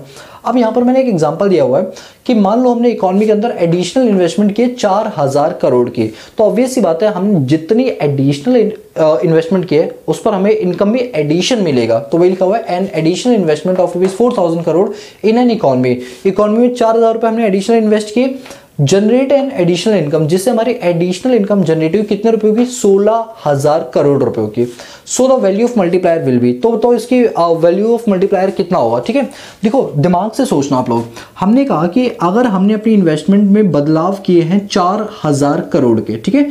मैंने डेल्टा वर्ड क्यों यूज किया, क्योंकि एडिशनल है, एडिशनल मतलब चेंजेस है, it may be positive it may be negative, समझ आई बात। तो डेल्टा आई कितना, 4,000 करोड़, जिसकी वजह से हमारी इनकम में कितना चेंज आया, 16,000 करोड़ का चेंज आया। कितना चेंज आया, 16,000 करोड़ का चेंज आया।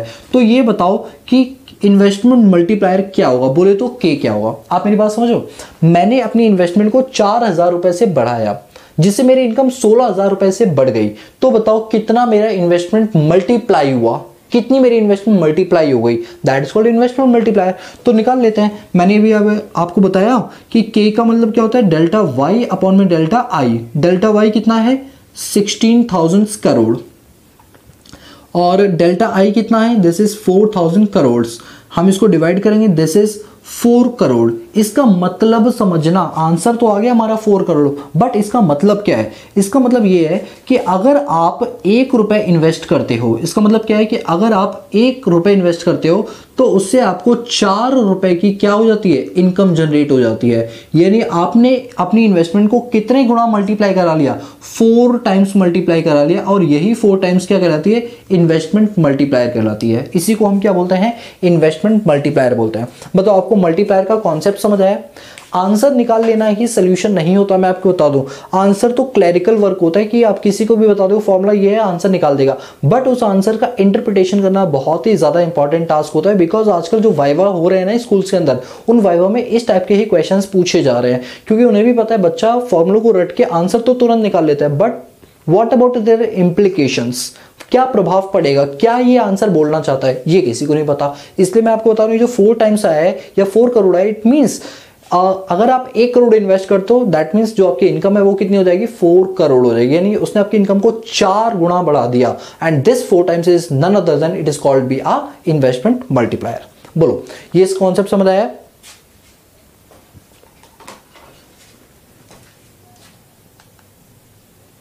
तो अब हम बात करेंगे अपने अगले टॉपिक की। दोस्तों ये वाला पार्ट क्लियर है ना, ठीक है। अब हम आते हैं इस पर, algebraic relations between investment multiplier and MPC.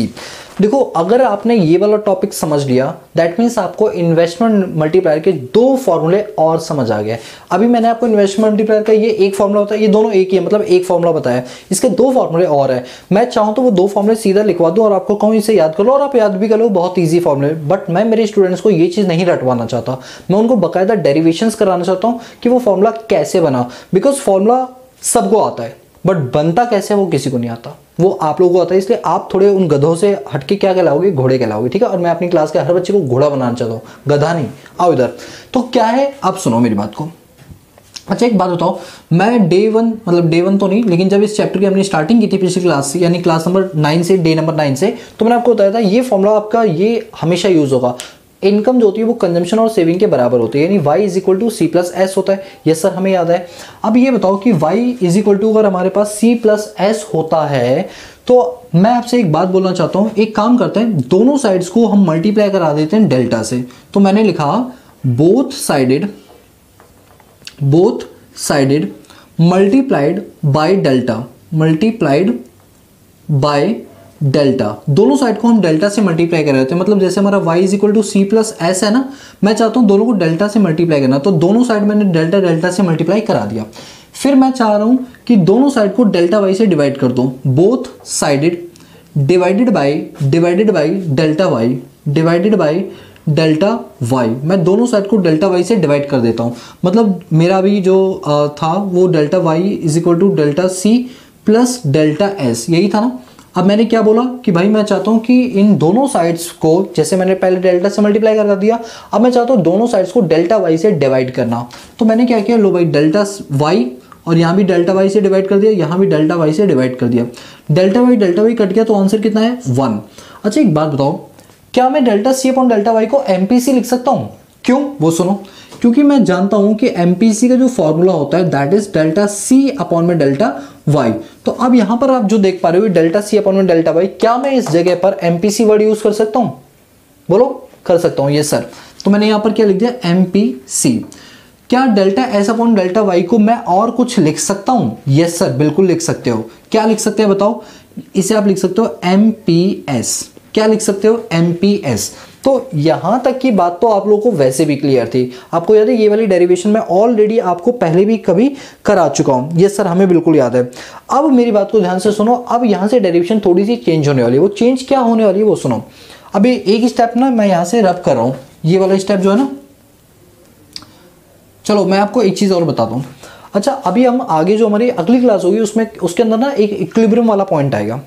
क्या होता है कि नेशनल इनकम अपने इक्विलिब्रियम पॉइंट पर होती है। यहां देखो मैं क्या लिख रहा हूं, नेशनल इनकम अपने इक्विलिब्रियम पॉइंट पर जब होती है ना, तो उस पॉइंट पर जो एग्रीगेट डिमांड है वो एग्रीगेट सप्लाई के बराबर होता है। ये तो आपने माइक्रो इकोनॉमिक्स में भी पढ़ा होगा ना कि मार्केट इक्विलिब्रियम वहां पर होता है जहां डिमांड और सप्लाई दोनों बराबर होती है। इसी तरह पूरी इकोनॉमी का अगर हमें इक्विलिब्रियम निकालना है तो हम बोलेंगे कि एग्रीगेट डिमांड किसके बराबर होनी चाहिए? एग्रीगेट सप्लाई की। और आप जानते हो हमने जब डे नंबर 9 में पढ़ा था तो एडी के 2 कॉम्पोनेंट थे। आप बताओगे क्या? वीडियो को पॉज करके बताओ। एडी और एएस के दो कॉम्पोनेंट कौन कौन से बताए थे? सर हमें याद है, एडी का कॉम्पोनेंट होता है C+I। क्या मैं एडी की जगह पर C+I लिख सकता हूं? यस सर, लिख सकते हो। क्या मैं एएस की जगह पर C+S लिख सकता हूं? क्योंकि as is equal to C+S होता है। यस सर, लिख सकते हो। तो C से C कैंसिल हो गया, I is equal to S आ गया। मतलब इन्वेस्टमेंट और सेविंग की वैल्यू इक्विलिब्रियम पॉइंट पर क्या होती है? बराबर होती है। यानी जब हमारा नेशनल इनकम अपने इक्विलिब्रियम पॉइंट पर होता है तो उस केस में एडी और एएस दोनों बराबर होते हैं। एडी जो होता है वो C+I का समेशन होता है, एएस जो होता है वो C+S का समेशन होता है। C से C कैंसिल यानी I is equal to S। यानी जो आपकी इन्वेस्टमेंट की वैल्यू वही आपकी सेविंग्स की भी क्या होगी? वैल्यू होगी। यानी आपने क्या समझा? आपने ये समझा कि जब जब हमारे यहाँ पर हमारे देश का जो इक्विलिब्रियम पॉइंट होगा उस पॉइंट पर इन्वेस्टमेंट की वैल्यू हमेशा किसके बराबर होगी? बोलो किसके बराबर होगी? सर वो हमेशा सेविंग्स के बराबर होगी। बिल्कुल सही कहा आप लोगों ने। तो एक बात बताओ, यहां पर क्या मैं ये चीज अप्लाई कर सकता हूं? कहां पे सर? मैं आपको बोलूं कि इक्विलिब्रियम पॉइंट पर I is equal to S होता है। ये मैंने आपको यहां पर समझा दिया। यस सर, समझा दिया। तो क्या मैं इस S की जगह पर I लिख सकता हूं? यस सर, बिल्कुल लिख सकते हो, क्योंकि जब दोनों की वैल्यू बराबर है तो आप S के I लिख सकते हो। तो मैंने यहां भी क्या रखा, इसको S को हटा के I कर दिया, यहां भी S को हटा के I कर दिया। ठीक है, अब मैं ये वाली फिगर्स को मिटा रहा हूं। ये लो। अब ये बताओ, यहां तक तो बात आपको समझ आ गई होगी। डेल्टा वाई से डेल्टा वाई कट गया और delta C upon delta Y MPC बोलते हैं। लेकिन delta I upon delta Y किसको बोलते हैं? ये तो किसी को नहीं बोलते। सर इसे इन्वेस्टमेंट मल्टीप्लायर होता है। अब नालायक को, delta Y upon delta I होता है, वो डेल्टा आई अपॉन में डेल्टा वाई है। ऐसे थोड़ी होता कि कुछ भी बोल दो। हाँ सर, ये बात तो आपने बिल्कुल सही कही है। तो अब हम क्या करेंगे, ये जो लिखा हुआ है, एक मिनट रुको ना मैं आपको बताता हूँ। हाँ, तो देखो ये अपोजिट है ना, ऊपर नीचे है ना, तो क्या मैं इसको 1 अपॉन में k लिख सकता हूं? हाँ सर, लिख सकते हो। k नहीं लिख सकता। k लिखता तब जब delta Y upon delta I होता, क्योंकि रेसिप्रोकल है। तो क्या मैं इसके 1 अपॉन में k लिख सकता हूं?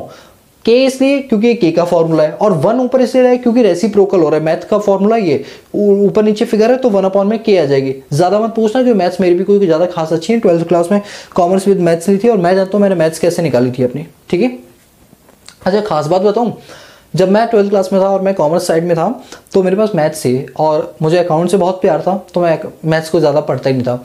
मेरी ऐसी हालत हो गई थी कि मार्च में बोर्ड के एग्जाम थे और जनवरी में मैं मैथ्स की ट्यूशन ढूंढ रहा था अपने इलाके में कि कौन सा है जो बंदा मुझे मैथ्स पढ़ा दे लास्ट मोमेंट पे। और जिनसे मैंने मैथ्स पहले पढ़ी थी उनका कुछ समझ नहीं आता था, फीस बाकायदा प्रॉपर टाइम पर जाती थी, पर समझ कुछ नहीं आता था मुझे। ठीक है, बस हाँ हूँ मैं, आंसर निकल गया, अरे बस निपट गया, टेस्ट वाले दिन जाना नहीं, ऐसे ही होता था मेरा। जैन में भाई हालत खराब मेरी, मार्च में एग्जाम थे। फिर मैंने अपने मेरे दोस्तों से बात की कि भाई क्या करूं। उन्होंने कहा बेटा क्रैश, वो बोले दोस्त क्रैश कोर्स होता है वो ज्वाइन कर ले। मैंने क्रैश कोर्स ज्वाइन किया, सुबह सुबह क्लास ली, ठंड में जाके 8-8 बजे, समझ फिर भी नहीं आया। एक तो ठंड वैसे, ऊपर से मैथ्स, अरे भाई दूर दूर तक का नाता नहीं। फिर क्या हुआ, मुझे मेरे दोस्तों ने एग्जाम के 15 दिन पहले पढ़ाया। जैसे बोर्ड का एग्जाम अगर मान लो 1 मार्च को होना है तो उन्होंने 15 फरवरी को मुझे पढ़ाना शुरू किया। उन्होंने सीधा सा बोल दिया मैं तेरे पास करवा दूंगा, 6-6 नंबर के जो क्वेश्चंस इंपॉर्टेंट वगैरह होते हैं जैसे मैट्रिक्स का हो गया, प्रोबेबिलिटी वगैरह, ये क्वेश्चंस मैं करा दूंगा, बिल्कुल कंफर्म यही क्वेश्चन आएंगे। मैंने कहा भाई करा दे। उन बेचारों ने मुझे मेरे घर पे आके खुद मुझे पढ़ाया, जैसे होम ट्यूशन पढ़ाते हैं। 2 दोस्त थे, दोनों की मैथ्स अच्छी थी, उन दोनों को पकड़ लाया। मैंने कहा भाई पढ़ा दे। उनमें से दोनों का नाम है, एक का नाम है हिमांशु और एक का नाम रवि, दोनों मेरे फ्रेंड्स से, एक साथ हम लोग स्कूलिंग करते थे। उन्होंने बेचारों ने मुझे पढ़ाया। पढ़ाने का जानते हो क्या हुआ हुआ ये, मुझे तो लग रहा था मैं तो मैथ्स में फेल हो जाऊंगा, बट फिर भी चलो मैं हो गया और मेरे मैथ्स में आए 74 मार्क्स। 74 मार्क्स है, सबसे कम मेरे मैथ्स में ही थे, सच बता रहा हूँ आप लोगों। मेरे मैथ्स में आए 74 मार्क्स और उन दोनों के मार्क्स आए 58, किसी के 52। उस दिन समझ आया कि जो बंदा ज़्यादा पढ़ाता है ना वो तो रह जाता है और जिसको पढ़ाता है वो आगे निकल जाता है। उस दिन के बाद से दोनों आज भी मुझे खूब दबा के गालियाँ देते हैं, दबा के देते हैं। बट अपने को क्या, अपने तो मार्क्स आ गए ना, बस बात खत्म। तो आपके भी अगर कोई ऐसे दोस्त लोग हो तो भाई बच के रहना। तो मैं ये बताना चाहता हूँ, मेरी मैथ्स कोई ज़्यादा खास स्ट्रांग नहीं है, बस ले दे के है कि हाँ काम चल जाता है अपना, तो ठीक है। तो अब ये समझ आ गया, ये सर समझ आएगा। जब आप इस पूरी प्रोसेस को सॉल्व करोगे ना तो जानते हो क्या होगा, आप अगर के की वैल्यू निकालो तो आंसर आएगा 1/1 माइनस MPC। जब आप इस पूरे सेगमेंट को सॉल्व करोगे, भाई मैथमेटिशियन आप लोगों को अपना कैलकुलेट कर लेना, आपका यही आंसर आएगा k = 1/1 माइनस MPC। तो यहाँ से k का एक नया फॉर्मूला जन्म लेता है, दैट इज 1/1 माइनस MPC। एक तो फॉर्मूला आपका ये वाला हो गया और एक फॉर्मूला जो मैंने अभी आपको डेरिवेट करके दिखाया ये हो गया, ठीक है। अच्छा एक और पॉइंट है, अगर मैं आपको बोलूं एल्जेब्रिक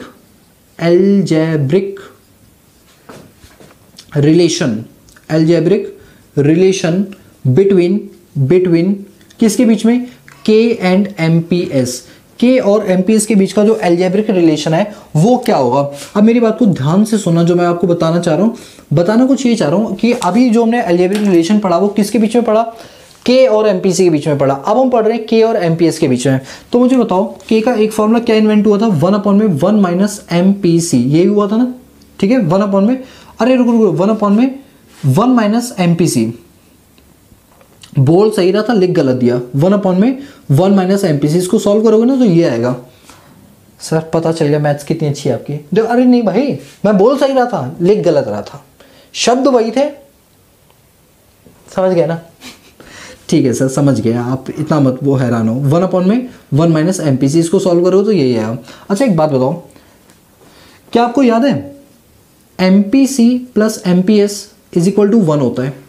अगर हमें MPS निकालना तो फॉर्मूला होता था 1/1 माइनस MPC, यही होता था। क्या मैं 1 माइनस MPC की जगह MPS लिख सकता हूं, बताओ। यस सर लिख सकते हो, फॉर्मूला वही है। तो फॉर्मूला एक और इन्वेंट हो गया 1/MPS। ये लो भैया, तीन फॉर्मूले हो गए, formula number 1, formula number 2, formula number 3। कोई भी फॉर्मूला लगाओ जो मजा आया आपको, जिसमें मजा आया, ठीक है। सर कौन सा लगाना चाहिए, अरे मैंने क्या बोला, जिसमें मजा आए, जिसमें आंसर जल्दी आ जाए भाई लगा लो। आंसर तीनों से सेम आएंगे सर, तीनों से पक्का सेम आएंगे, अरे माँ कसम कंफर्म सेम आएंगे, ठीक है। चलो यहाँ तक क्लियर हुआ। अभी मैं साइड हो रहा हूँ, नोट करो, फिर मैं इसके न्यूमेरिकल्स कराऊंगा आपको जल्दी से, ठीक है। जल्दी से नोट कर लो इसको। चलो यहाँ तक की चीजें आप लोगों की नोट हो गई हैं। अब सुना मेरी बात को, एक छोटा सा थ्योरी का कॉन्सेप्ट और बचा है इसी का, इसके बाद न्यूमेरिकल स्टार्ट कर देंगे, ठीक है। वो छोटा सा कॉन्सेप्ट क्या बचा है कि MPC और MPS का इन्वेस्टमेंट से क्या रिलेशनशिप है। अभी तो हमने एल्जेब्रिक ट्रीटमेंट किया था, अब रिलेशनशिप भी एक बार देख लेते हैं। चलो देखो, हमारे हेडिंग जो डलेगी वो है रिलेशनशिप ऑफ इन्वेस्टमेंट मल्टीप्लायर। क्या मैं शॉर्ट में K लिख दूं? यस सर बिल्कुल लिख दो।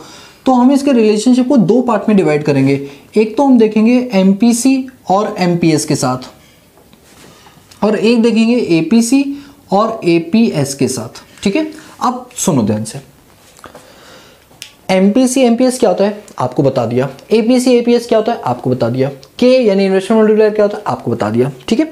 अब मैं इनके बीच का रिलेशनशिप, वो वाला नहीं, रिलेशनशिप वाला, ठीक है, यहाँ वाला, उसके बारे में बात करते हैं। सुनो ध्यान से, वो ये, अच्छा एक बात बताओ, अगर हम इकोनॉमी के अंदर कंजम्पशन ज़्यादा करेंगे, मुझे बस इतना बताओ, अगर हम इकोनॉमी के अंदर, एक काम करता हूँ कि ये जो कंजम्पशन वाला पार्ट है ना, MPC और APC, ठीक है, मुझे लगता है कि ए वाले पार्ट को हटा देना चाहिए, क्योंकि ये वाला पार्ट आपको कर सकता है दिक्कत।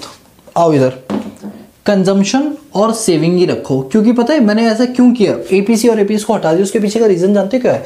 रीज़न ये था क्योंकि हमारे फॉर्मूला जो होता है ना K वाला, उसमें MPC और MPS यूज़ होता है, APC APS तो यूज़ होता नहीं, तो उनका रिलेशनशिप कराना बेकार है, होता है बट कराना बेकार है। इसलिए MPC और MPS का ही करो, वो ज़्यादा बेटर हो आप लोगों के लिए।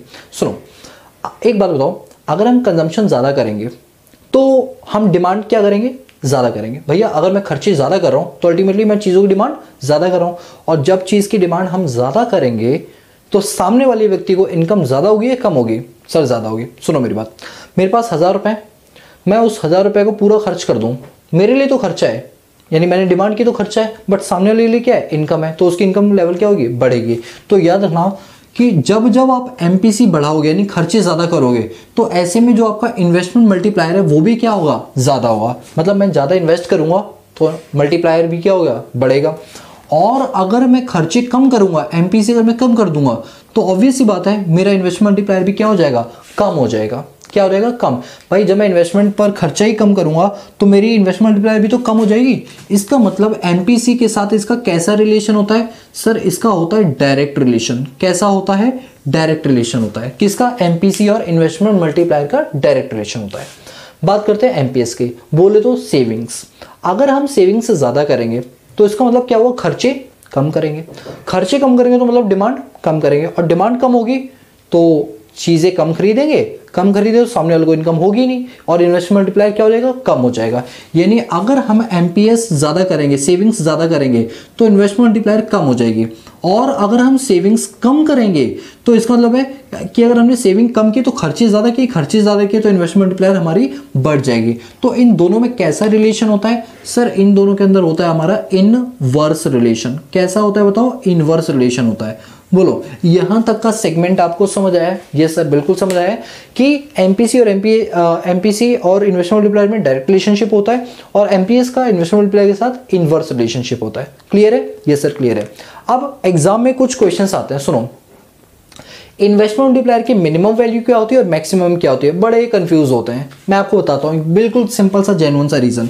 मैं यहाँ सिर्फ इतना लिख रहा हूँ, minimum value of investment multiplier, और यहां पर लिखूंगा maximum value of investment multiplier. जिंदगी में कभी नहीं भूलोगे, ये मेरा वादा है। आओ इधर, बात को ध्यान से समझना जो मैं समझाना चाह रहा हूं। के का फॉर्मूला क्या होता है सर, के 3 फॉर्मूले थे, कौन सा वाला बताएं, कोई सा वाला भी बता दो, चलो बीच वाला बता दो। K is equal to 1/1 minus MPC, ठीक है। अच्छा एक बात बताओ, सबसे मिनिमम वैल्यू कितनी होती है? मिनिमम वैल्यू तो 0 होती है, पॉजिटिव में 0 होती है। तो एक काम करते हैं, हम एज्यूम कर लेते हैं इस केस के अंदर कि हमारा एमपीसी जो है, यहाँ पर ये देखो इस केस में हमने एज्यूम कर लिया कि एमपीसी जो है वो हमारा 0 है। सबसे मिनिमम कितना होता है, 0 होता है। तो हमने क्या किया, 1/, अब एमपीसी 0 रख दो तो 1/1 हो जाएगा। के की वैल्यू कितनी रहेगी, 1। यानी के की सबसे मिनिमम वैल्यू कितनी होगी, सबसे कम के आएगा तो पॉइंट में नहीं आएगा, वो क्या आएगा, 1 होगा। सबसे मिनिमम वैल्यू कितनी होगी, 1 होगी। चलो मैक्सिमम वैल्यू की बात कर लेते हैं। मैक्सिमम में एक काम करते हैं, एमपीसी की वैल्यू को हम 1 पुट करके देखते हैं और देखते हैं के की वैल्यू क्या आएगी। K is equal to 1/1 minus MPC. अगर हम एमपीसी के ऊपर 1 रखेंगे तो ये कितना रहेगा, 1/0। 0 नीचे होता है तो आंसर किस में आता है, इनफाइनाइट में आता है। यानी के की मैक्सिमम वैल्यू कितनी होगी सर, के की वैल्यू मैक्सिमम होगी इनफाइनाइट। ये एमसीक्यू में कई बार क्वेश्चन आ चुका है, इसलिए आप अलर्ट हो जाओ, अलर्ट हो जाओ कि इन्वेस्टमेंट मल्टीप्लायर की मिनिमम वैल्यू कितनी है, 1, और मैक्सिमम वैल्यू कितनी है, इनफाइनाइट। याद कर लो। वैसे समझना चाहो तो ये देखो समझा भी दिया मैंने, ठीक है। बस यहां पर ये थ्योरेटिकल कॉन्सेप्ट क्लियर होता है। अब मैं साइड हो रहा हूं, अब इसके बाद मैं न्यूमेरिकल लेकर आऊंगा, ठीक है। जल्दी से इसको नोट डाउन कर लो। तो चलिए अब हम स्टार्ट करते हैं अपने पास न्यूमेरिकल्स। दोस्तों अब जो हमारा न्यूमेरिकल्स का लेवल है वो पहले वाले लेवल से थोड़ा सा अपग्रेड हो गया है। जी हाँ दोस्तों, जो हमने पिछला किया था वो एक बेसिक था, है तो अभी भी बेसिक, बट ये है कि हाँ पहले वाले से थोड़े से डिफरेंट हो जाएंगी चीजें, थोड़ा एनालिटिकल वर्क हो जाएगा। पहले क्लैरिकल वर्क था जिसमें सिर्फ आपको फिगर्स गिवन है, फॉर्मूला लगाया, आंसर आ गया। बट अब क्या होगा, थोड़ा आपको सोचना पड़ेगा कि कौन सा वाला फॉर्मूला इसके अंदर पुट किया जाए जिससे आंसर आ जाए। तो एनालिटिकल वर्क आपका बढ़ गया है, ठीक है। बट टेंशन नहीं लेना, मैं आपको सारे के सारे न्यूमेरिकल्स कराऊंगा। अगर आपने हमारी ये वाली क्लास पूरी देख ली ना तो आपको कहीं भी न्यूमेरिकल्स दोबारा करने की जरूरत नहीं पड़ेगी। जितने करा रहा हूं इसी को नोट डाउन कर लो और इसी की 2-2 बार प्रैक्टिस कर लो। It's sufficient for your examination. मैं बता रहा हूं आपको किसी भी बुक की से उठाने की जरूरत नहीं पड़ेगी, बिकॉज मैं जब न्यूमेरिकल्स करवा रहा हूं ना तो मैंने क्या किया, डिफरेंट बुक्स के जितने भी इंपॉर्टेंट क्वेश्चंस हैं उन सबको पिकअप कर लिया है। तो अब आपको कोई बुक उठाने की जरूरत ही नहीं पड़ेगी। समझ रहे हो, मेरे पढ़ाने का तरीका ही कुछ इस तरीके का है कि आपको कभी कोई बुक उठाने की जरूरत ना पड़े। तो चलिए शुरू करते हैं। ये हमारे पास अभी 5 न्यूमेरिकल्स है, पहले इनको 5 को निपटाएंगे फिर हम और भी करेंगे, ठीक है। सबसे पहला न्यूमेरिकल क्या बोल रहा है, calculate the value of multiplier. अच्छा मल्टीप्लायर लिखा हुआ है, इन्वेस्टमेंट मल्टीप्लायर एक बात होती है, मतलब हमें के निकाल के दिखाना है। कब, जब एमपीसी हमें ये 2-2 दे रखे हो। तो चलो सॉल्यूशन नंबर 1 स्टार्ट करते हैं अपने पास। तो ध्यान देना मैं क्या कर रहा हूं, सॉल्यूशन नंबर 1। यहां पर क्या लिखा हुआ है कि हमें एमपीसी दे रखा है, फर्स्ट केस में एमपीसी दे रखा है 0.75 और हमें के निकाल के दिखाना है। ठीक है, हम के का फॉर्मूला जानते हैं 1/1 माइनस एमपीसी। आप जानते हो के 3 फॉर्मूले होते हैं, डेल्टा वाई अपॉन में डेल्टा आई, दूसरा होता है 1/1 माइनस एमपीसी और तीसरा होता है 1/एमपीएस होता है ना। जो पहला फॉर्मूला है वो मैं लगा ही नहीं सकता, बिकॉज ना तो इसमें डेल्टा वाई दे रखा है ना डेल्टा आई दे रखा है, तो मुझे सेकंड फॉर्मूला यूज करना पड़ेगा। तो यहां पर कर लेते हैं 1/1 माइनस एमपीसी। एमपीसी कितना है 0.75, तो 1 डिवाइडेड बाई 1 में से 0.75 जाएंगे, दिस इज 0.25। पॉइंट हटाएंगे, 2 डिजिट आ गया तो 2 जीरो ऊपर लगा देंगे, के की वैल्यू आ गई 4। समझ आया? यानी कि अगर हम इन्वेस्टमेंट 1 रुपए की करते हैं तो उससे हमारे कितने पैसे बढ़ जाएंगे, 4 गुना पैसे बढ़ जाएंगे, 4 times. That is called investment multiplier.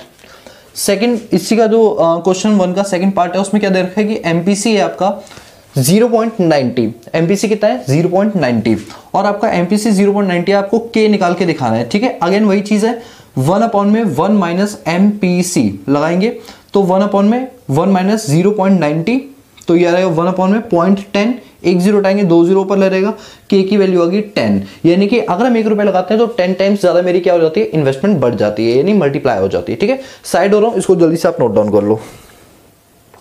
ठीक है, वीडियो को पॉज कर लिया होगा आपने, नोट डाउन भी कर लिया होगा। अब मैं बढ़ता हूं आगे। ठीक है, देखो टाइम मैं आपको नोट करने का यहां नहीं दूंगा, मैं साइड हो जाऊंगा ताकि बोर्ड आपको खाली मिल जाए। बस आपको वीडियो को पॉज करना है और फिर नोट करना स्टार्ट कर देना है। ठीक है, नहीं तो हमारी वीडियो तो बहुत लंबी हो जाएगी ना, अगर मैं ऐसे ऐसे आपको 10-10 मिनट या 10-10 सेकंड के लिए भी अगर मैं वीडियो को रोक दूंगा तो दिक्कत हो जाएगी। क्वेश्चन नंबर 2, सोल्यूशन नंबर 2 क्या कह रहा है वो सुनो। अच्छा, हमेशा जब जब क्वेश्चन पढ़ते हो ना तो जो उसका रॉ डेटा होता है वो नोट डाउन कर लिया करो अपने मेन सोल्यूशन के ऊपर, जिससे आपको क्वेश्चन की बार बार वो लेंथ ना पढ़नी पड़े। ये होती है टाइम सेविंग्स वाली चीज है। ठीक है, in an economy income generated is 4 times. Line को ध्यान से पढ़ो, इकोनॉमी के अंदर इनकम जनरेट होती है 4 गुना ज्यादा। बच्चे यही कंफ्यूज होते हैं, इसको वाई समझ लेते हैं, ये वाई नहीं है, ये इन्वेस्टमेंट मल्टीप्लायर दे रखा है। क्योंकि दिमाग से सोचो, अब पता है ये चीज कौन एनालिसिस कर पाएगा, जिस बच्चे ने के का फॉर्मूला नहीं पढ़ा, फॉर्मूले के साथ उसने रीजंस पढ़े। आप खुद देखो, कह रहा है कि इनकम जनरेट इकोनॉमी में 4 गुना ज्यादा हो रही है, तो ये इनकम दे रखी है या के दे रखा है? सर के दे रखा है ना, क्योंकि बढ़ रही है, समझ लो, इनकम नहीं है, ये बढ़ी हुई इनकम बता रहे हैं, मतलब ये के दे रखा है। तो यानी इस क्वेश्चन के अंदर हमें के साफ साफ दे रखा है 4 टाइम्स। ठीक है, दैट इंक्रीज इन इन्वेस्टमेंट, जो कि किस वजह से हुए, इन्वेस्टमेंट को बढ़ाने की वजह से हुए। हाँ ठीक है, expenditure, investment expenditure, calculate the value of MPC and MPS. अब सिर्फ हमें के दे रखा है और हमें एमपीसी निकाल के दिखाना है और एमपीएस निकाल के दिखाना है, ये 2 चीजें निकालनी है। ठीक है, सबसे पहली बात तो क्वेश्चन की पहली लाइन ही दिक्कत कर देती है बच्चों, और बच्चे यही गलत करके आते हैं, आगे की कहानी बेकार हो जाती है। बट आप ये गलती नहीं करोगे। आओ इधर, के का फॉर्मूला 1/1 माइनस एमपीसी। के की जगह 4 लिख सकता हूं, ये सर लिख सकते हो, 1/1 माइनस एमपीसी। ठीक है, क्रॉस मल्टीप्लाई कर दो। यहां गलतियां होती है, इधर आ जाओ मैथ्स वाले स्टूडेंट। अब मेरी मैथ्स इतनी तो अच्छी हो ही गई है कि मैं आपको अच्छे से बता पाऊं। ठीक है, आओ 4 को इससे मल्टीप्लाई करेंगे, 4 1 जा 4 और 4 एमपीसी इज इक्वल टू 1। यहां पर माइनस का 4 एमपीसी, उधर ये 4 जाएगा, माइनस का हो जाएगा, माइनस का 3 आ जाएगा, माइनस माइनस कट के प्लस हो जाएंगे, एमपीसी इज इक्वल टू 3 और ये मल्टीप्लाई में इधर आके डिवाइड हो जाएगा। 4 को अगर इससे डिवाइड करेंगे तो 4 7 जा 28 और 2 बचा, 4 5 जा 0.75 आ गया एमपीसी। आई बात समझे? और आप एक चीज जानते हो कि MPC plus MPS is equal to क्या होते हैं, 1 होते हैं। तो अगर मुझे एमपीएस निकालना है तो फॉर्मूला क्या हो जाएगा, ये हो जाएगा कि माइनस का हो जाएगा 1 माइनस एमपीसी, तो 1 में से माइनस कर देंगे 0.75, एमपीएस आ गया 0.25। ये रहा आंसर और ये रहा आंसर, यही हमें निकालना था, एमपीसी और एमपीएस। आई बात समझे? मैं साइड हो रहा हूं, इसको जल्दी से आप वीडियो को पॉज करके नोट डाउन कर लो। चलिए, अब आपने नोट डाउन कर लिया होगा वीडियो को पॉज करके, बढ़ते हैं अगले क्वेश्चन की ओर।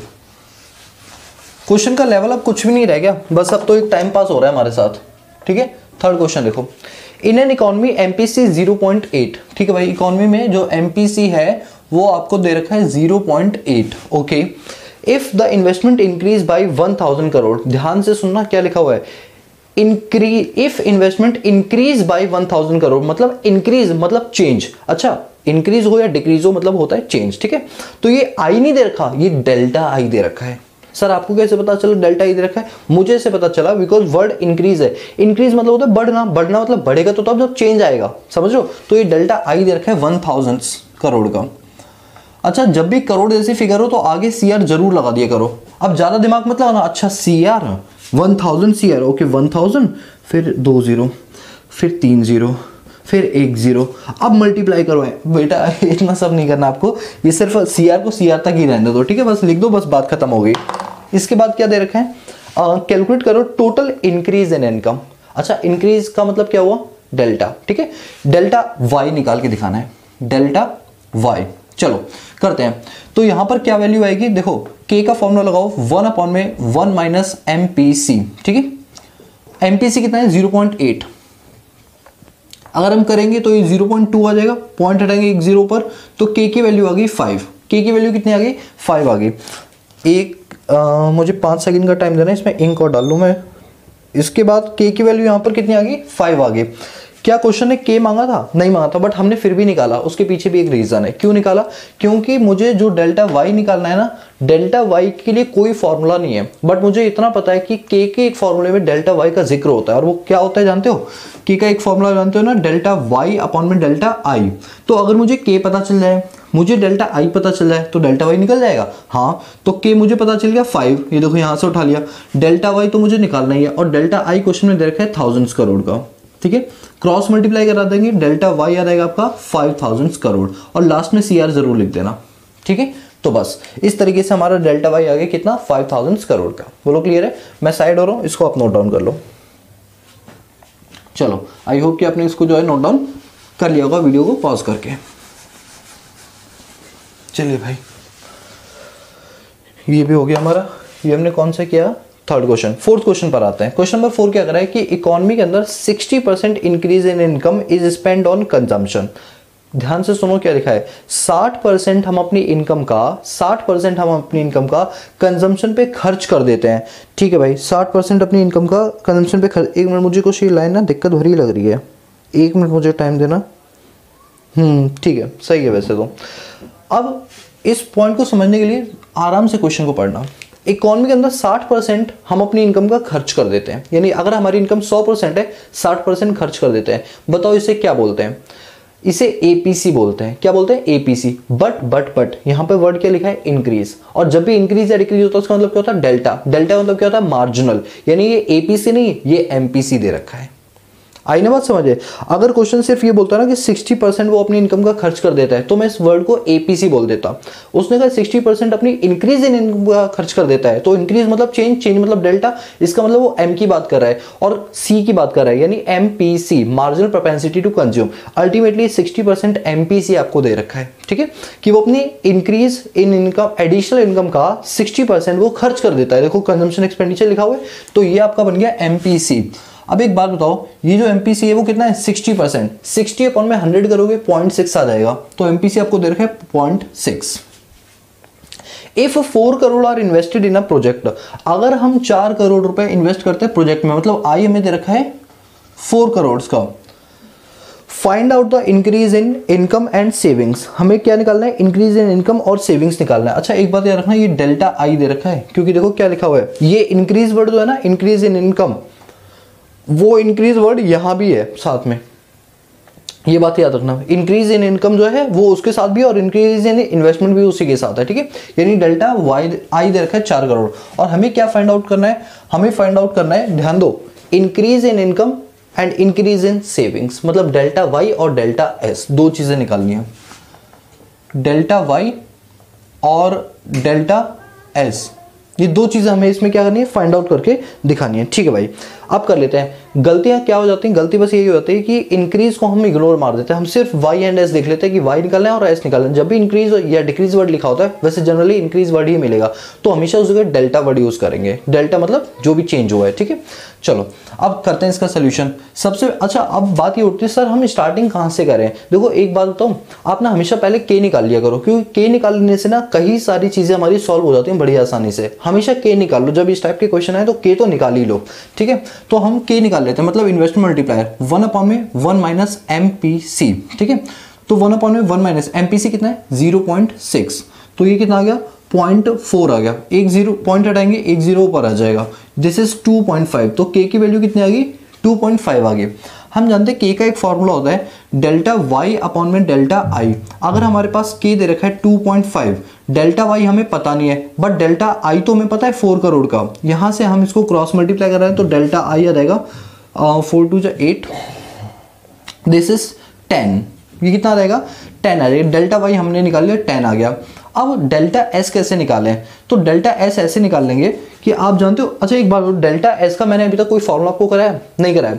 जब आपको कोई भी फॉर्मूला दिक्कत करे तो आप सोचा करो कि इस फॉर्मूले में कौन सी चीज यूज हो रही है। डेल्टा एस हो रहा है ना, डेल्टा एस किस फॉर्मूले में आता है एक बात बताओ? किसी ना किसी के फॉर्मूले में तो डेल्टा एस आता होगा ना। याद करो एमपीएस, एमपीएस जब हम निकालते हैं तो फॉर्मूला क्या होता है? Delta S upon delta Y. हाँ सर, डेल्टा एस वहां आता है। तो जरा उसका फॉर्मूला लिखो, MPC is equal to delta, नहीं MPS is equal to delta S upon में डेल्टा वाई। अगर मुझे एमपीएस पता चल जाए, मुझे डेल्टा वाई पता चल जाए तो डेल्टा एस निकल जाएगा। यस सर, बिल्कुल निकल जाएगा। तो अब एमपीएस कितना है हमें नहीं पता। ये बताओ एमपीसी अगर 0.6 है तो एमपीएस कितना होगा? हम जानते हैं ना एमपीसी और एमपीएस दोनों का सम क्या होता है? 1 होता है। If MPC is 0.6 so what will be the MPS? It's 0.4।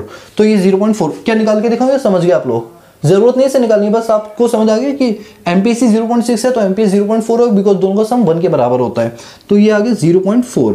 Delta S मुझे पता नहीं है। और डेल्टा वाई देखो मैंने अभी निकाला 10 करोड़, ठीक है 10। अच्छा 10 सीआर भी लिख सकते हो, यहाँ भी लिख लेना सीआर, 10 सीआर।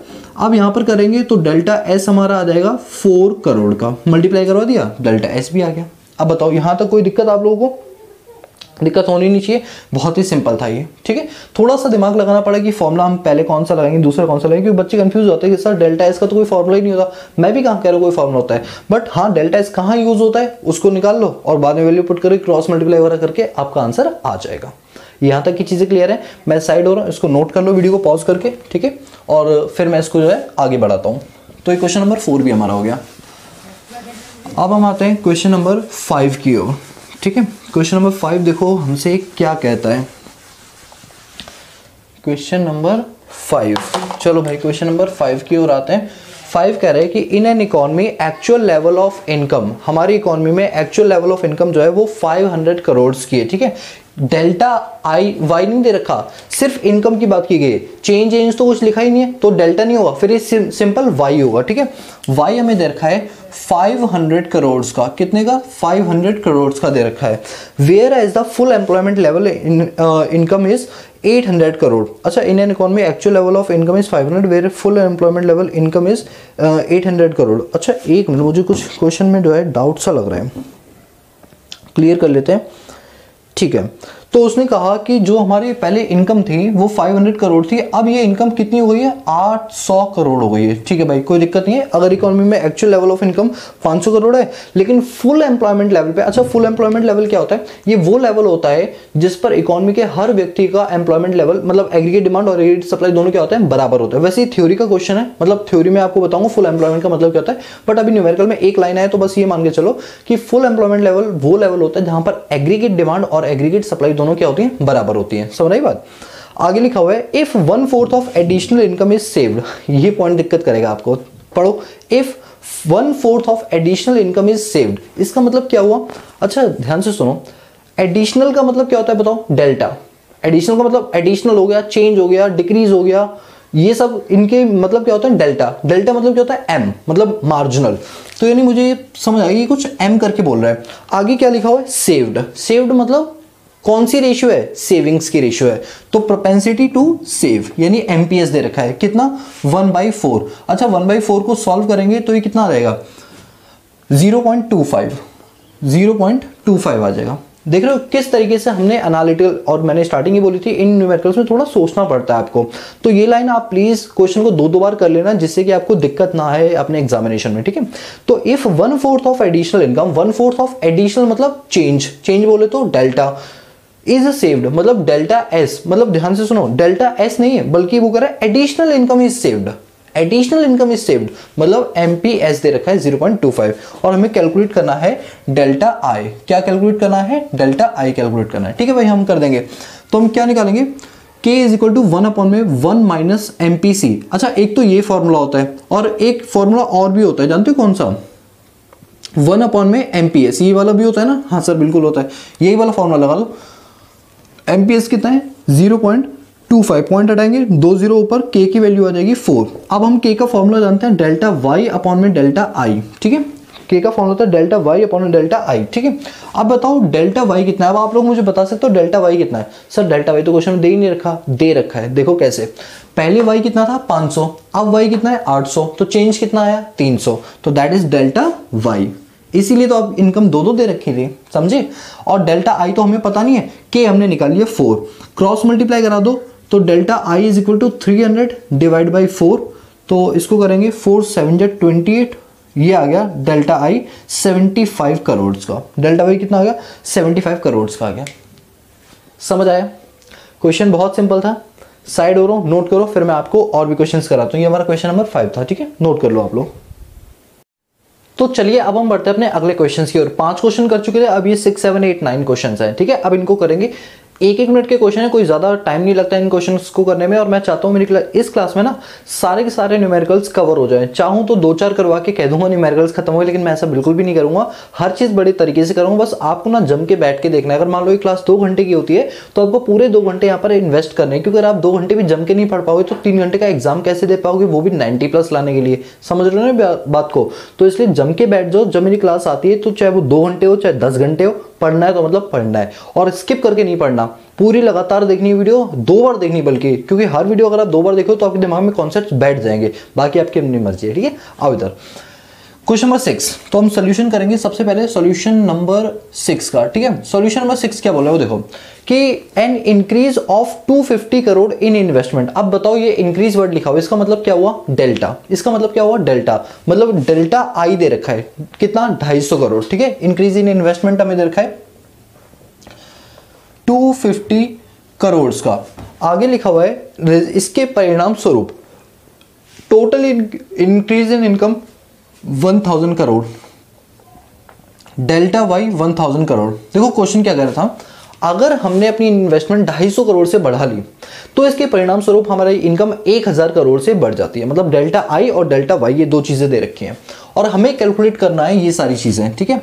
हमें क्या क्या चीजें कैलकुलेट करनी है, हमें एमपीसी निकालना है, हमें डेल्टा एस निकालना है, हमें डेल्टा सी निकालना है, और हमें के निकालना है। ये 4 चीजें निकालनी है। चलो ठीक है, सबसे पहले मैंने आपको एक चीज बताई थी, के निकाल लिया करो, के से कई सारी चीजें अपने आप सॉल्व हो जाती हैं, ठीक है। तो हम सबसे पहले के निकाल लेते हैं, मतलब इन्वेस्टमेंट मल्टीप्लायर। फॉर्मूला होगा डेल्टा वाई अपॉन में डेल्टा आई। सर आपको कैसे पता चला, ये वाला फॉर्मूला लग गया।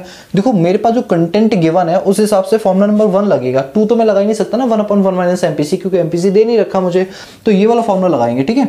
तो इस वाले फॉर्मूले के हिसाब से डेल्टा वाई कितना है बताओ 1000 करोड़, डेल्टा वाई कितना है 1000, और डेल्टा आई कितना है 250। तो के की वैल्यू कितनी आ गई 4 टाइम्स, कितनी आ गई 4 टाइम्स आ गई, ठीक है। तो लो हमने के निकाल दिया। अब हम के का फॉर्मूला लगाते हैं 1 अपॉन में 1 माइनस एमपीसी वाला, ठीक है। अब ये वाला फॉर्मूला लगाते हैं। क्या मैं के की जगह पर 4 लिख सकता हूँ? यस सर लिख सकते हो। 1 अपॉन में 1 माइनस एमपीसी, एमपीसी पता नहीं तो मैंने एमपीसी किया, एमपीसी लिख दिया। 4 के नीचे कुछ नहीं, क्रॉस मल्टीप्लाई कर दो, 4 माइनस 4 एमपीसी, याद रखना पहले 4 को 1 से मल्टीप्लाई करिए, फिर 4 को एमपीसी से, इज इक्वल टू 1 माइनस का 4 एमपीसी, ये 4 उधर जाके माइनस का हो जाएगा, -3 हो जाएगा, दोनों जगह माइनस है प्लस हो जाएगा। एमपीसी निकालने के लिए ये 3 तो बाहर है, मल्टीप्लाई में 4 है जो डिवाइड में आ जाएगा। तो ये आपका आ जाएगा 4 7 28, 4 7 28 और 4 5 20, 0.75। तो लो भाई एमपीसी भी आ गया 0.75।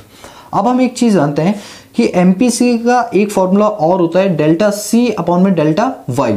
अगर हमारे पास एमपीसी 0.75 है, मैंने यहाँ 0.75 लिखा, डेल्टा सी मुझे पता नहीं है, बट हाँ डेल्टा वाई तो मुझे दे रखा है 1000 करोड़ का।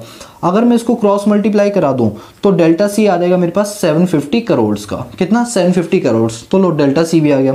अब क्या निकालना है, डेल्टा एस निकालना है। तो एक बात बताओ, आपको एक चीज पता है कि y is equal to C plus S होता है। यहां भी डेल्टा लगा दो, यहां भी डेल्टा लगा दो, यहां भी, सब दोनों साइड डेल्टा से मल्टीप्लाई कर दो तो फॉर्मूला ये बन गया। अगर मेरे पास क्वेश्चन में डेल्टा वाई 1000 करोड़ का दे रखा है, डेल्टा सी अभी मैंने 750 करोड़ निकाला, तो क्या डेल्टा एस नहीं निकाल सकता? हाँ सर निकाल सकते हो, उधर जाके माइनस हो जाएगा, 250 करोड़ आ गया मेरा डेल्टा एस। बस ये था, लो डेल्टा एस भी आ गया। कोई है क्वेश्चन का लेवल बताओ, क्वेश्चन कितना ज्यादा सिंपल है, ठीक है। आप इसको नोट डाउन करो, फिर मैं इसको अभी रैप कर देता हूं, ठीक है। चलो आई होप आपने वीडियो को पॉज करके नोट डाउन कर लिया होगा। अब मैं फिलहाल इसको रब कर देता हूँ। चलिए अब हम आगे बढ़ते हैं। आगे देखो क्वेश्चन हमसे क्या कह रहा है, एक बार मैं इसको एक बार रब कर दूँ फिर आगे बढ़ेंगे। यस सर, चलो आगे। अब आगे हमसे जो क्वेश्चन कह रहा है वो ये है कि इन एन इकोनॉमी द इक्विलिब्रियम, अभी क्वेश्चन नंबर 7 है, सॉल्यूशन नंबर 7। इकोनॉमी अपने इक्विलिब्रियम लेवल पे, अब आप बताओ इक्विलिब्रियम लेवल पे इकोनॉमी कब होती है, जब एग्रीगेट डिमांड और एग्रीगेट सप्लाई दोनों क्या होते हैं, बराबर होते हैं, ठीक है। और लिखा हुआ है equilibrium level of income fall and short by 500 crore. Question को रिपीट करो, इकोनॉमी के अंदर इक्विलिब्रियम लेवल पे जो इनकम है वो शॉर्टफॉल हो रही है 500 करोड़ से। बताओ ये वाई दे रखा है या डेल्टा वाई दे रखा है। शॉर्टफॉल मतलब डिक्रीज हो रहा है या इंक्रीज हो रहा है तो हम डेल्टा वर्ड यूज करते हैं, हाँ, तो ये डेल्टा वाई दे रखा है हमें 500 करोड़ का, ठीक है। तो ये आगे हमारा डेल्टा वाई 500 करोड़ का, ठीक है। आगे लिखा हुआ कैलकुलेट करो एडिशनल इन्वेस्टमेंट। अच्छा, एडिशनल मतलब डेल्टा मतलब मार्जिनल, ठीक है, डेल्टा, और इन्वेस्टमेंट मतलब आई, यानी हमें क्या कैलकुलेट करना है, डेल्टा आई कैलकुलेट करना है, ठीक है। आगे लिखा हुआ है needed to achieve equilibrium level of income if 80% of income is spend on consumption. बताओ क्या है ये। अच्छा, इंक्रीज मतलब डेल्टा, डेल्टा मतलब मार्जिनल, ठीक है, डेल्टा मतलब मार्जिनल यानी एम। इसके बाद ये एक रेशियो है तो पी प्रोपेंसिटी, और कौन सी रेशियो, स्पेंड ऑन कंजम्पशन यानी सी, यानी ये आपको एमपीसी दे रखा है 80%। अच्छा 80% को क्या मैं 0.80 लिख सकता हूँ, क्योंकि 80 अपन में 100 करोगे 0.80 आ जाएगा। यस सर, बिल्कुल लिख सकते हो। तो हमारे पास जो डेटा दे रखा है that is delta Y 500 crore और एमपीसी 0.80, और हमें आई डेल्टा आई निकाल के दिखाना है, ठीक है। के का फॉर्मूला लगा लेते हैं। के का फॉर्मूला होता है 1/1 माइनस एमपीसी। एमपीसी कितना है बताओ, 0.80 यानी 0.20, पॉइंट हटाएंगे 2 0 ऊपर लग जाएगा, के आ जाएगा हमारे पास 5। फिर के का दूसरा फॉर्मूला लगाएंगे डेल्टा वाई अपॉन में डेल्टा आई। क्या मैं के की जगह 5 लिख सकता हूँ, यस सर लिख सकते हो। क्या मैं डेल्टा वाई की जगह 500 करोड़ लिख सकता हूँ, यस सर बिल्कुल लिख सकते हो। क्या मैं डेल्टा आई की जगह डेल्टा आई लिख सकता हूँ, वैल्यू पता नहीं है, यस सर लिख सकते हो। क्रॉस मल्टीप्लाई करा देंगे, delta I is equal to 500 crore divided by 5, यानी कि डेल्टा आई आ गया 100 करोड़ का। डेल्टा आई कितना आ गया, 100 करोड़ का आ गया। बस क्वेश्चन जितना लंबा चौड़ा है उतना तो आंसर भी नहीं है, उतना लंबा चौड़ा, सही बोलो तो, ठीक है। इसको नोट डाउन करो, फिर मैं इसको रब कर देता हूं।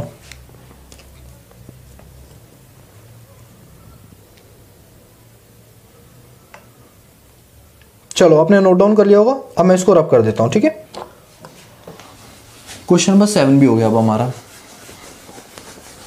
इसके बाद अब हम आएंगे क्वेश्चन नंबर 8 की ओर।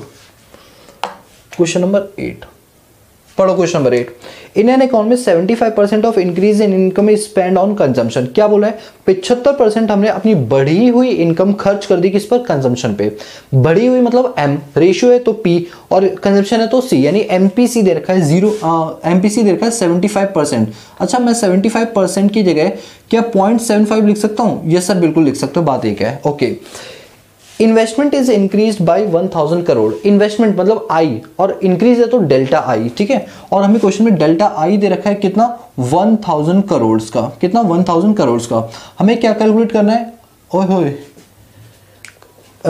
Increase in investment by 500 crore, delta I, delta C, delta S. Delta I तो हमें दे ही रखा है नालायक, डेल्टा सी और डेल्टा एस निकालना है, ठीक है। डेल्टा सी और डेल्टा एस निकाल के दिखाना है। एक मिनट में क्वेश्चन देख लूँ, क्योंकि मुझे ऐसा लग रहा है कि 75% इतना total increase in income, total increase in income. अच्छा ये डेल्टा आई नहीं था, ये डेल्टा वाई था, मैंने आई लिख दिया था गलती से, ठीक है। तो हमें ये 3 चीजें कैलकुलेट करनी है। क्या क्या कैलकुलेट करना है, डेल्टा वाई कैलकुलेट करना है, डेल्टा सी कैलकुलेट करना है, और डेल्टा एस कैलकुलेट करना है, इन 2 चीजों से, ठीक है। मैंने क्या बोला, कभी भी फंस जाओ सबसे पहले के निकाल लो, ठीक है। तो के निकाल लेंगे। सर आपको कैसे पता चलता है कौन सा फॉर्मूला लगाना है, मैं हमेशा डेटा देखता हूं। जैसे यहाँ पर डेटा अगर आप देखो तो एमपीसी दे रखा है, अब मैं यहाँ पर delta Y upon delta I नहीं लगा सकता, बिकॉज दोनों डेटा गिवन नहीं है। एमपीसी का फॉर्मूला लगाऊं बिकॉज जिसमें एमपीसी दे रखी है, ऐसे मुझे पता चलता है कि कौन सा फॉर्मूला लगाना है। 1/1 माइनस एमपीसी, 1 माइनस एमपीसी कितना है, 0.75। 1 में से 0.75 जाएंगे, 0.25 बचेगा, पॉइंट हटाएंगे 2 0 ऊपर लगेगा तो ये 4 आ गया। के की वैल्यू कितनी आ गई, 4। के का एक और फॉर्मूला होता है डेल्टा वाई अपॉन में डेल्टा आई। के की वैल्यू 4 है, डेल्टा वाई कितना है हमें नहीं पता, डेल्टा आई कितना है 1000 करोड़। ये देखो delta Y, delta I 1000 crore है, क्रॉस मल्टीप्लाई करेंगे डेल्टा वाई आ जाएगा हमारा 4000 करोड़ का। तो एक चीज तो निकल आई, ठीक है। डेल्टा सी बताओ क्या कोई फॉर्मूला होता है? नहीं होता, बट डेल्टा सी एक फॉर्मूले में आता है जो कि है एमपीसी का। एमपीसी फॉर्मूले डेल्टा सी आता है और डेल्टा वाई भी आता है। एमपीसी क्वेश्चन में दे रखा है 0.75, डेल्टा सी नहीं पता, डेल्टा वाई अभी अभी निकाला हमने 4000 करोड़ का। इसको क्रॉस मल्टीप्लाई करेंगे, डेल्टा सी हमारे पास आ जाएगा 4000, 3000, ये आपका आ जाएगा 3000 करोड़ का डेल्टा सी। डेल्टा एस निकालना है। अब हम जानते हैं y is equal to C plus S होता है, यहाँ भी डेल्टा से मल्टीप्लाई करा दो, यहाँ भी करवा दो। डेल्टा y अभी हमने क्वेश्चन में निकाला था 4000 करोड़ का, 4000 करोड़, डेल्टा सी ये रहा 3000 करोड़। तो अब बताओ एस, डेल्टा एस कितना आ जाएगा? सर डेल्टा एस आपका आ जाएगा 1000, क्योंकि इधर जाके क्या हो जाएगा, ये माइनस हो जाएगा। बोलो यहाँ तक की बात आप लोगों को समझ आई? ये सर बिल्कुल समझ आ गई। इसको आराम से पहले नोट डाउन कर लो आप, ठीक है, फिर हम बढ़ेंगे अपने अगले क्वेश्चन की ओर। चलो, आई होप आपने वीडियो को पॉज करके जो है इसको नोट डाउन कर लिया होगा। बाकी अब हम चलते हैं आगे। चलो भैया आगे चलो, आगे चलो, आगे चलो। हाँ, क्वेश्चन नंबर 9। अब 9 पढ़ो। An increase of 250 crore in investment. Increase मतलब डेल्टा और इन्वेस्टमेंट मतलब आई, यानी डेल्टा आई दे रखा है 250 करोड़ का, डेल्टा आई दे रखा है 250 करोड़ का, ठीक है। और आगे लिखा हुआ है result in increase in income 3 times more then. हो भाई, ये क्वेश्चन है बड़ा धमाकेदार, क्योंकि इस क्वेश्चन में उड़ने वाले आप लोगों के चीथड़े। चीथड़े क्यों उड़ेंगे? क्योंकि यहाँ मिस्टेक्स ज़्यादा होती है। तरीका बताऊंगा, ध्यान से सुनना। Increase of 250 crore in investment in an economy, delta I 250 crore, increase मतलब डेल्टा और इन्वेस्टमेंट मतलब आई। आगे लिखा हुआ है, अब आगे हमें ना डेल्टा वाई दे रखा है, लेकिन डेल्टा वाई इतनी आसानी से नहीं दे रखा। देखो क्या लिखा हुआ है, जिसके परिणाम स्वरूप as a result in increased income, income increase by 3 times more than increase in investment. क्या लिखा हुआ है? डेल्टा वाई जो है वो 3 गुना ज्यादा है, किससे? इंक्रीज इन इन्वेस्टमेंट से। ये बात याद रखना, जो डेल्टा वाई है वो आपके इंक्रीज इन इन्वेस्टमेंट के 3 गुना ज्यादा है। हम पता है क्या करते हैं, हम ये प्लस नहीं लिखते, हम सिर्फ कहते हैं जो डेल्टा आई होगा मल्टीप्लाई 3 से कर देंगे। उसने कहा है इंक्रीज इन इन्वेस्टमेंट के बाद 3 गुना ज्यादा, साफ साफ लिखा हुआ है, पढ़ो। Income increase by 3 times more then, तो 3 टाइम्स मोर देन वाली तो ये कहानी है, 3 टाइम्स इनटू में delta I. The increase in investment, the increase in investment मतलब 2 चीजें हैं, बस यहां मिस्टेक होती है।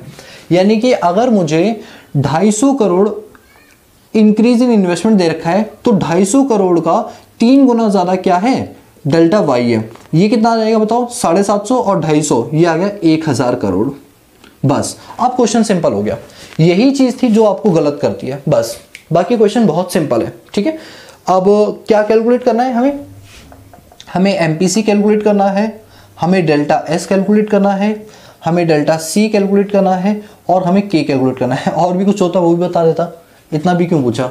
आओ चलो, के का फॉर्मूला लगाते हैं, डेल्टा वाई अपॉन में डेल्टा आई। सर आपको कैसे पता चला ये फॉर्मूला लग गया? मैंने क्या बोला, ऊपर कंटेंट देखो, डेल्टा वाई और डेल्टा आई दे रखा है, यस, तो मैंने समझ लिया कि फर्स्ट फॉर्मूला लग गया। सेकंड एमपीसी वाला क्यों नहीं लगा? क्योंकि एमपीसी दे नहीं रखा, ऐसे पता चलता है। तो डेल्टा वाई है 1000 करोड़ और डेल्टा आई है 250 करोड़, तो ये आपका आ गया 4 टाइम्स। सर हर जगह 4 टाइम्स ही क्यों आ रहा है? अब आ रहा है तो मैं क्या करूं बताओ। अब के का एक और फॉर्मूला लगाओ, 1 अपॉन में 1 माइनस एमपीसी, ठीक है। 1 अपॉन में 1 माइनस, अब के की जगह क्या मैं 4 लिख सकता हूँ? यस सर लिख सकते हो। और एमपीसी नहीं दे रखा तो एमपीसी के एमपीसी लिख दिया। क्रॉस मल्टीप्लाई कराएंगे, 4 minus 4 MPC is equal to 1, minus में 4 एमपीसी इज इक्वल टू, उधर जाके माइनस का 3 हो जाएगा, दोनों प्लस हो जाएंगे। एमपीसी 3 अपॉन में 4, आंसर इज 0.75। बात समझ आई? Yes sir. एमपीसी कितना आ गया? 0.75 आ गया। के भी हमारे पास आ गया। अब बताओ डेल्टा एस किस फॉर्मूले में होता है? सर एमपीएस के फॉर्मूले में होता है। एमपीएस का फॉर्मूला आप जानते हो ना, डेल्टा एस अपॉन में डेल्टा वाई। एमपीएस क्वेश्चन में क्या दे रखा है? नहीं दे रखा। अगर मैं आप लोगों से पूछूं एमपीएस निकालना है तो कैसे निकालोगे बताओ? सोच के बताओ, अगर मैं आपको ये क्वेश्चन दे देता होमवर्क के लिए तो आप कैसे करते? सर हम जानते हैं कि एमपीसी और एमपीएस का सम दोनों 1 के बराबर होता है। अगर एमपीसी 0.75 है तो एमपीएस कितना होगा? 0.25 होगा, बिकॉज दोनों का सम 1 के बराबर होता है, तो 0.25। डेल्टा एस तो दे नहीं रखा, ये तो हमें निकालना है। डेल्टा वाई क्या डेल्टा वाई दे रखा है? हाँ ये रहा 1000 करोड़। 1000 करोड़ मल्टीप्लाई करेंगे, डेल्टा एस आ जाएगा 250 करोड़ का। तो लो भाई डेल्टा एस भी आ गया। अब डेल्टा सी निकाल लेते हैं। अब हम जानते हैं y is equal to C plus S होता है, यहाँ भी डेल्टा लगा दो, यहाँ भी डेल्टा और यहाँ भी डेल्टा। डेल्टा y कितना है 1000 करोड़ है, डेल्टा c हमें पता नहीं है, डेल्टा s है 250 करोड़, तो डेल्टा c कितना रहेगा, इधर आके माइनस हो जाएगा, ये आ जाएगा 750। तो लो भाई ये भी हो गया, चारों चीज़ें हमने निकाल ली, चारों की चारों चीज़ें हो गई। ठीक है, अभी आपको ये चीज़ क्लियर हो गई, साइड हो रहा हूँ, नोट करो, और क्वेश्चन लेकर आ रहा हूँ। तो चलिए अब हम बढ़ते हैं अपने क्वेश्चन नंबर 10 की ओर। दोस्तों ये वाला जो क्वेश्चन है ये एग्जाम में बहुत पहले कई बार पूछा जा चुका है। जैसे आप 2015 का एग्जाम ले लो, 16 का ले लो, 17 का ले लो, उन दिनों पर ये वाला जो क्वेश्चन था बहुत ही ट्रेंडिंग में चलता था। मतलब इस क्वेश्चन की इतनी पॉपुलरिटी थी ना कि बच्चा इस क्वेश्चन को करने के लिए इतना ज़्यादा होता था कि इस चैप्टर से यही करके जाता था, उसे पता था यही आता है। बट क्योंकि ट्रेंड चेंज हो गया है तो अब क्या होता है कि क्वेश्चन का पैटर्न चेंज हो गया है, तो अब ये क्वेश्चन थोड़े कम पूछे जाते हैं। बट ऐसा मुझे लगता है कि पिछले 2-3 बारी में ये क्वेश्चन नहीं आए हैं, तो इस बार आने की चांस बहुत ज़्यादा है, इसलिए इन क्वेश्चन को ध्यान से करो। ठीक है, आओ मेरे साथ। क्वेश्चन क्या कह रहा है, पैटर्न बिल्कुल अलग है, ध्यान से पढ़ना, बस इसके बाद ये क्वेश्चंस खत्म हो जाएंगे, वैरायटीज खत्म हो जाएंगी, फिर इसी के मैं 2-3 क्वेश्चन प्रैक्टिस के और करा दूंगा तो बस खत्म, वैरायटीज क्लियर हो जाएंगी अपनी। कह रहे in an economy C is equal to 100 plus 0.75 Y. अच्छा C का मतलब क्या होता है, कंजम्पशन। C का मतलब क्या होता है, कंजम्पशन। अच्छा आपको एक बात बताता हूँ, हमारे यहाँ पर मैंने आपको अभी थोड़ी देर पहले, अभी नहीं लास्ट क्लास के अंदर मैंने आपको एक चीज़ बताई थी कि जो इनकम होती है तो इनकम से हम 2 चीज़ें करते हैं, अगर आपको पता होगा तो इनकम से या तो हम सेविंग्स करते हैं या फिर हम उसकी क्या कर लेते हैं, कंजम्पशन कर लेते हैं। जब हम सेविंग करते हैं तो उसको बोलते हैं सेविंग फंक्शन, और जब हम कंजम्पशन करते हैं उसको बोलते हैं कंजम्पशन फंक्शन।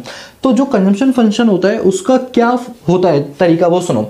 अगर हमें कंजम्पशन निकालनी है तो कैसे निकालते हैं वो सुनो। कंजम्पशन ऐसे निकालते हैं कि भाई जो भी हमारी, ये छोड़ो अभी रुको मैं आपको बताता हूँ कंजम्पशन फंक्शन कैसे निकालते हैं। तो आप ये मान के चलो जब भी आपको इस तरीके की इक्वेशन गिवन हो और आगे C लिखा हो, इसका मतलब होता है कंजम्पशन फंक्शन, और आगे S लिखा हो तो उसका मतलब होता है सेविंग फंक्शन। तो ये जो लिखा है ये क्या है, कंजम्पशन फंक्शन है। इस बार हमें C सीधा नहीं दे रखा, 1000, 2000, 3000 जो भी है, उसने एक इक्वेशन की फॉर्म में दी 100 प्लस 0.75 वाई। ठीक है, is the consumption function where C is consumption expenditure. हाँ, ये जो पूरी इक्वेशन है इसे हम कंजम्पशन फंक्शन कहते हैं, और C का मतलब होता है consumption expenditure, and Y is the national income. ये जो 0.75 Y देख रहे हो ना, Y का मतलब क्या है, नेशनल इनकम है। ठीक है, if investment expenditure is 1000 crore. अब ध्यान देना, हमारे पास जो हमारा सोल्यूशन है उस सोल्यूशन में कुछ हम रॉ डेटा लिख लेते हैं। हमने कहा भैया कंजम्पशन फंक्शन जो है वो 100 प्लस 0.75 वाई है, और क्वेश्चन है हमें इन्वेस्टमेंट एक्सपेंडिचर दे दी है 1000 करोड़ की। ठीक है, और हमें क्या फाइंड आउट करना है, सबसे पहली चीज हमें सेविंग फंक्शन निकालनी है। मतलब कंजम्पशन फंक्शन से हमें सेविंग फंक्शन की ओर जाना है, मतलब यहां से हमें यहां पर आना है। ठीक है, कोई बात नहीं, मैं आपको बताता हूं कैसे करते हैं। ठीक है, तो ये चीजें हमें करनी है। अब आपको एक बात बताता हूं, यहां पर ये इक्वेशन आप देख रहे हो 100 प्लस 0.75 वाई दे रखा है। याद रखना ये क्योंकि कंजम्पशन फंक्शन है तो इनकम के बगल में जो चीज लिखी होती है ना इसे बोलते हैं एमपीसी। क्या बोलते हैं, एमपीसी। यानी ये जो 0.75 है ना, दिस इज एमपीसी, याद रखना। अच्छा सी क्यों है, एस क्यों नहीं है, बिकॉज ये कंजम्पशन फंक्शन है इसलिए ये एमपीसी होगा। इसी तरीके से जब हम सेविंग फंक्शन की बात करेंगे तो कोई वैल्यू यहां पर लिखी होगी, प्लस में कोई भी चीज हो सकती है 0.75 या 25 जो भी है, और मल्टीप्लाई में क्या होगा, y होगा। तो एक बात बताओ, अगर मैं सेविंग फंक्शन निकालूंगा इस क्वेश्चन के हिसाब से, तो अगर ये 0.75 है, याद रखना ये वाली जो फिगर सेविंग फंक्शन में होगी इसे क्या बोलेंगे, एमपीएस। भाई एमपी कंजम्पशन फंक्शन में इसको हमने एमपीसी बोला, तो सेविंग फंक्शन में इस वाली वैल्यू को क्या बोलेंगे, एमपीएस बोलेंगे। ऑब्वियस सी बात है। ठीक है, अब सुनो, हमें सेविंग फंक्शन निकालनी है, तो एक बात बताओ, y इज इक्वल टू क्या होता है, c प्लस एस होता है। ठीक है, ये बात पता है। अब एक चीज मैं आपको पहले क्लियर कर दूं, क्या कि at equilibrium level of national income, जब भी नेशनल इनकम अपने इक्विलिब्रियम लेवल पर होता है तो याद रखना AD is equal to AS होता है, यानी एग्रीगेट डिमांड हमेशा एग्रीगेट सप्लाई के बराबर होता है। ये बात हमेशा याद रखना। एक बात तो aggregate demand is summation of C plus I। याद करो जो हमने अभी पिछली 9th क्लास ली थी उसके अंदर मैंने आपको बताया था ना कंपोनेंट ऑफ एग्रीगेट डिमांड, तो कंजम्पशन और इन्वेस्टमेंट्स होती है। हाँ, और एग्रीगेट सप्लाई की कंपोनेंट भी बताए थे C plus S, consumption plus savings. बताओ ये चीज मैंने आपको बताई थी, हाँ सर आपने बताई थी। तो कंजम्पशन से कंजम्पशन कट गया, यानी I is equal to S। कहने का मतलब ये है कि जब जब नेशनल इनकम अपने इक्विलिब्रियम पॉइंट पर होगी, मैं रिपीट करूं, जब जब नेशनल इनकम अपने इक्विलिब्रियम पॉइंट पर होगी उस जगह पर इन्वेस्टमेंट और सेविंग्स की वैल्यू क्या होगी, बिल्कुल बराबर होगी। इन्वेस्टमेंट और सेविंग्स की वैल्यू बिल्कुल बराबर होगी। तो यहाँ से हमें एक चीज़ पता चली कि अगर मेरी इन्वेस्टमेंट 1000 करोड़ है तो सेविंग्स भी कितनी होगी, मेरी 1000 करोड़ होगी। बोलो ये बात समझ आइए? हाँ सर बिल्कुल समझ आइए। तो हम जानते हैं y is equal to C plus S होता है, ठीक है।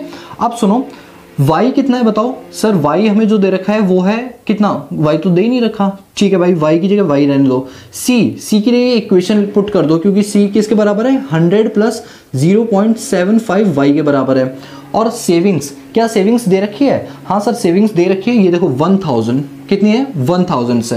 बात समझ आई? ये सर समझ आ गई।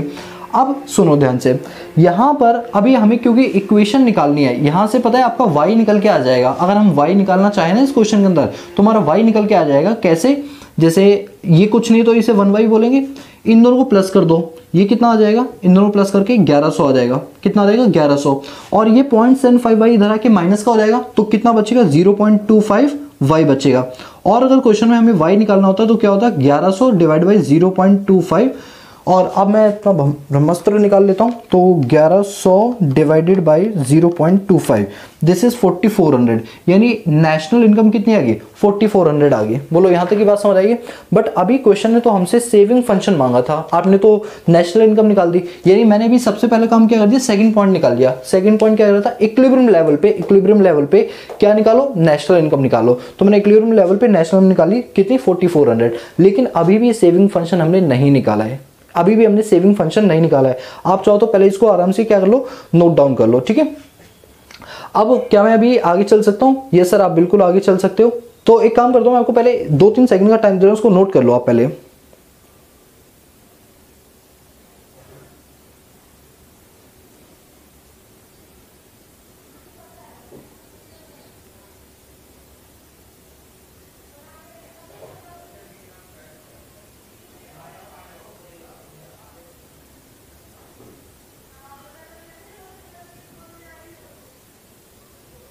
चलो आई होप आपने नोट डाउन कर लिया होगा, ठीक है। अब मैं इस वाले पार्ट को रब कर दूं क्योंकि मैं इस बचे हुए पार्ट में मेरे पास थोड़ी सी जगह की कमी पड़ रही है। ये लो अब सुनना, अब मुझे सेविंग फंक्शन निकाल के दिखाना है। ये बताओ y is equal to C plus S होता है तो s इज इक्वल टू क्या होगा, y minus C. s is equal to y minus C हुआ। क्या अभी मान के चलो हमने अपने पास जो y है वो नहीं निकाला है, अभी मान के चलो हमने y नहीं निकाला है तो y की जगह मैंने क्या लिख दिया, y लिख दिया। क्या मैं कंजम्पशन की जगह पर ये इक्वेशन लिख सकता हूँ? ये सर लिख सकते हो, 100 प्लस 0.75y, ठीक है, s। अब देखो y को इससे मल्टीप्लाई करेंगे तो ये कितना रहेगा, ये आपका रहेगा माइनस का 100y, ठीक है। फिर हम माइनस का साइन लगाएंगे क्योंकि इसको इससे मल्टीप्लाई करवाना है तो ये आपका आ जाएगा 0 मल्टीप्लाई करवाएंगे, रुको y माइनस सी, तो ये प्लस का इधर आके माइनस हो जाएगा। अगर मैं इस ब्रैकेट को खोलूंगा तो मल्टीप्लाई थोड़ी कराना, मुझे मल्टीप्लाई नहीं कराना, ये तो ब्रैकेट खोल लेना, y माइनस 100 और ये माइनस का 0.75 ब्रैकेट खोला तो ये प्लस माइनस माइनस हो गया, ठीक है। अब क्या होगा सुनो, s इज इक्वल टू ये 1y है, 1y में से 0.75y जाएंगे, कितना बचेगा 0.25y, यानी माइनस का 100 प्लस 0.25y। तो यही जो है हमारी क्या निकल के आ गई, हमारी इक्वेशन निकल कर आ गई। क्या निकल के आ गई, इक्वेशन निकल के आ गई। और एक मिनट, ये भी हमारा माइनस में है तो एक मिनट रुको, 1y में से ये जाएगा तो ये पॉजिटिव का बचेगा, ठीक है, और ये इधर आके माइनस का y हो जाएगा, ठीक है। तो हमारी जो सेविंग इक्वेशन निकल के आई वो क्या निकल के आई, -100 प्लस 0.25y निकल के आएगी। बताओ ये चीज समझ आई? ये हमने क्या किया, सेविंग फंक्शन को डिराइव किया है। मतलब कुछ नहीं था, थोड़ा सा लगेगा पहले 1-2 क्वेश्चन के अंदर, उसका जब आप प्रैक्टिस करोगे तो आपके लिए बड़ी चीज आसान हो जाएगी, ठीक है। तो हमने ये काम भी कर लिया। अच्छा ये हमारा फर्स्ट पार्ट है और ये हमारा सेकेंड पार्ट है, ठीक है। अब थर्ड पार्ट पर आते हैं, कैलकुलेट एडिशनल इन्वेस्टमेंट। आप लोग बताओगे एडिशनल इन्वेस्टमेंट मतलब क्या, डेल्टा आई। डेल्टा आई निकालना है कब, जब नया इक्विलिब्रियम लेवल कितना हो गया, 6000 हो गया है। मतलब जो हमारी इनकम पहले कितनी थी, ये देखो y पहले कितनी आई थी, 4400। अब कह रहे हैं कि अब y बढ़कर कितना हो गया है, y बढ़कर हो गया 6000। जो पहले 4400 थी अब वो बढ़कर कितनी हो गई, 6000 हो गई। तो बताओ इस लेवल पे एडिशनल इन्वेस्टमेंट मतलब डेल्टा आई कितना होगा, डेल्टा आई कितना होगा। ठीक है भाई, डेल्टा आई निकाल लेंगे हम। तो एक काम करते हैं, सबसे पहले हम k निकाल लेते हैं, ठीक है। सर के क्यों निकालेंगे? के इसलिए निकालेंगे जिससे मुझे ये पता चल जाए कि डेल्टा वाई अपॉन में डेल्टा आई। अगर मुझे के की वैल्यू पता होगी मैं यहाँ पुट कर दूंगा, डेल्टा वाई की वैल्यू पता होगी तो मैं पुट कर दूँ। जैसे के की वैल्यू भी नहीं पता लेकिन डेल्टा वाई की वैल्यू पता है, देखो वाई पहले 4400 था फिर 6000 हो गया, यानी कि हमारे पास जो डेल्टा वाई निकल के आया दैट इज 1600, दैट इज 1600। काश मुझे के की वैल्यू और पता चल जाए तो यहाँ से डेल्टा आई निकल जाए क्रॉस मल्टीप्लाई करा के, हाँ निकल जाएगा। तो हम के की वैल्यू को फाइंड आउट करेंगे। तो के की वैल्यू कैसे निकालेंगे? के इक्वल टू 1/1 माइनस एमपीसी, ठीक है। तो 1/1 माइनस एमपीसी, अच्छा एमपीसी कितना है? 0.75। देखो ये हमारी कंजम्पशन फंक्शन है, कंजम्पशन फंक्शन के y के बगल में जो चीज होती है वो क्या होती है? एमपीसी। अगर सेविंग फंक्शन होता तो क्या होता है? एमपीएस होता। तो 0.75, दिस इज 0.25 हटाएंगे, के की वैल्यू आ गई 4। हमने के की वैल्यू यहाँ पर 4 पुट कर दी और क्रॉस मल्टीप्लाई करा दिया। डेल्टा आई 1600 डिवाइडेड बाई 4, ये आपका आ गया 400। डेल्टा आई कितना आ गया आपका? 400 आ गया। बस ये हमारा थर्ड पार्ट था जो क्वेश्चन हमसे मांगा था। समझ आए? क्वेश्चन थोड़ा सा भी लेंथी लगेगा बट अभी मैं इतनी प्रैक्टिस कराऊंगा लेंथी लगेगा नहीं, ठीक है। साइड हो रहा हूं, नोट कर लो। चलिए अब हम बढ़ते हैं अपने अगले क्वेश्चन की ओर। और अगला क्वेश्चन क्या कहता है? 11th क्वेश्चन है, in an economy C is equal to 100 plus 0.4y। अगर मैं आपसे बोलूं कि बताओ एमपीसी कितना है तो क्या आंसर होगा? 0.4 होगा, क्योंकि कंजम्पशन फंक्शन में जो इनकम के बगल में दिया होता है वो क्या होता है? एमपीसी होता है। Is the consumption function where C is consumption expenditure and Y is national income. हमें नहीं पता था, हमें भी पता था। If investment expenditure is 1100 crore, हमें कैलकुलेट करना है इक्विलिब्रियम लेवल पर क्या होगी नेशनल इनकम, और कंजम्पशन फंक्शन बताना है इक्विलिब्रियम पॉइंट पर। ठीक है भाई, बहुत ईजी है। आओ अच्छा एक बात बताओ, at equilibrium level of national income, at equilibrium level of national income, जब नेशनल इनकम अपने इक्विलिब्रियम लेवल पर होती है तो उस केस में बताओ क्या होता है? सर उस केस में एडी और एएस दोनों क्या होते हैं? बराबर होते हैं। AD summation of C plus I, AS summation of C plus S, C से सी कैंसिल, यानी इन्वेस्टमेंट की वैल्यू सेविंग्स की क्या होगी? बराबर होगी। तो क्वेश्चन के अंदर जो हमें ये इन्वेस्टमेंट एक्सपेंडिचर 1100 दे रखा है, इसका मतलब सेविंग्स भी कितनी होगी? 1100 होगी। तो मैंने इन्वेस्टमेंट की क्या लिख दिया? 1100 लिख दिया। क्या लिख दिया? 1100। तो वो 1100 जो है वो किसके बराबर होगी? वो हमारी सेविंग्स के बराबर होगी। ठीक है, अब क्वेश्चन हमसे क्या मांगे? क्वेश्चन हमसे y और c दो चीजें मांगी है। ठीक है भाई, हम जानते हैं y is equal to C plus S होता है। क्वेश्चन में हमें y नहीं दे रखा, c नहीं दे रखा, बट c के लिए ये इक्वेशन तो दे रखी है ना। क्या मैं c की इक्वेशन पुट कर सकता हूँ? यस सर, बिल्कुल कर सकते हो। 100 प्लस 0.4y, सेविंग्स नहीं दे रखी बट हमने निकाल ली 1100 की। ठीक है, क्योंकि वो इन्वेस्टमेंट के बराबर होती है। 1100 और 100 कितने होते हैं? 1200 प्लस 0.4y, ये आ गया y। अच्छा ये कुछ नहीं है तो 1y होगा। यस सर, ये 0.4y इधर आके माइनस का हो जाएगा तो आंसर कितना आएगा? 0.6y is equal to 1200। y कितना रहेगा? 1200 डिवाइडेड बाई 0.6, पॉइंट हटाएंगे, एक जीरो ऊपर आ जाएगा। 6 2 जा 12, ये आ गया 2000। y कितना आ गया? 2000। तो हमने y निकाल लिया 2000। क्लियर? अब क्या निकालना है? c निकालना है। y is equal to C plus S होता है। y हमारे पास 2000 है, c हमें निकालना है, और s हमारा ये था 1100। तो लो यहां से हमारा c आ गया, इधर आके माइनस का हो जाएगा 900, तो हमारे पास c भी निकल आया। था बिल्कुल इजी क्वेश्चन, करो नोट, फिर हम बढ़ते हैं आगे। तो चलिए दोस्तों, अब हम बढ़ते हैं अपने अगले क्वेश्चन की ओर। और अगला क्वेश्चन का पैटर्न थोड़ा सा चेंज है। अभी तक आपको कंजम्पशन एक्सपेंडिचर गिवन होता था, अब आपको सेविंग्स फंक्शन गिवन होगा। तो ध्यान से देखना, इन एन इकोनॉमी एस मतलब saving function is equal to -100 plus 0.6y in the is the saving function. हमें पता है भाई वो सेविंग फंक्शन है जिसमें एस क्या है? सेविंग्स के बराबर है। And income is Y is national income, और नेशनल दे भी कितना रखा है? 2000 करोड़। आपको कैलकुलेट करना है इन्वेस्टमेंट यानी आय और ऑटोनोमस कंजम्पशन। ये एक नया पॉइंट है, ऑटोनोमस कंजम्पशन। दोस्तों बता दूं, ऑटोनोमस कंजम्पशन को सी बार से डिनोट करते हैं। किससे?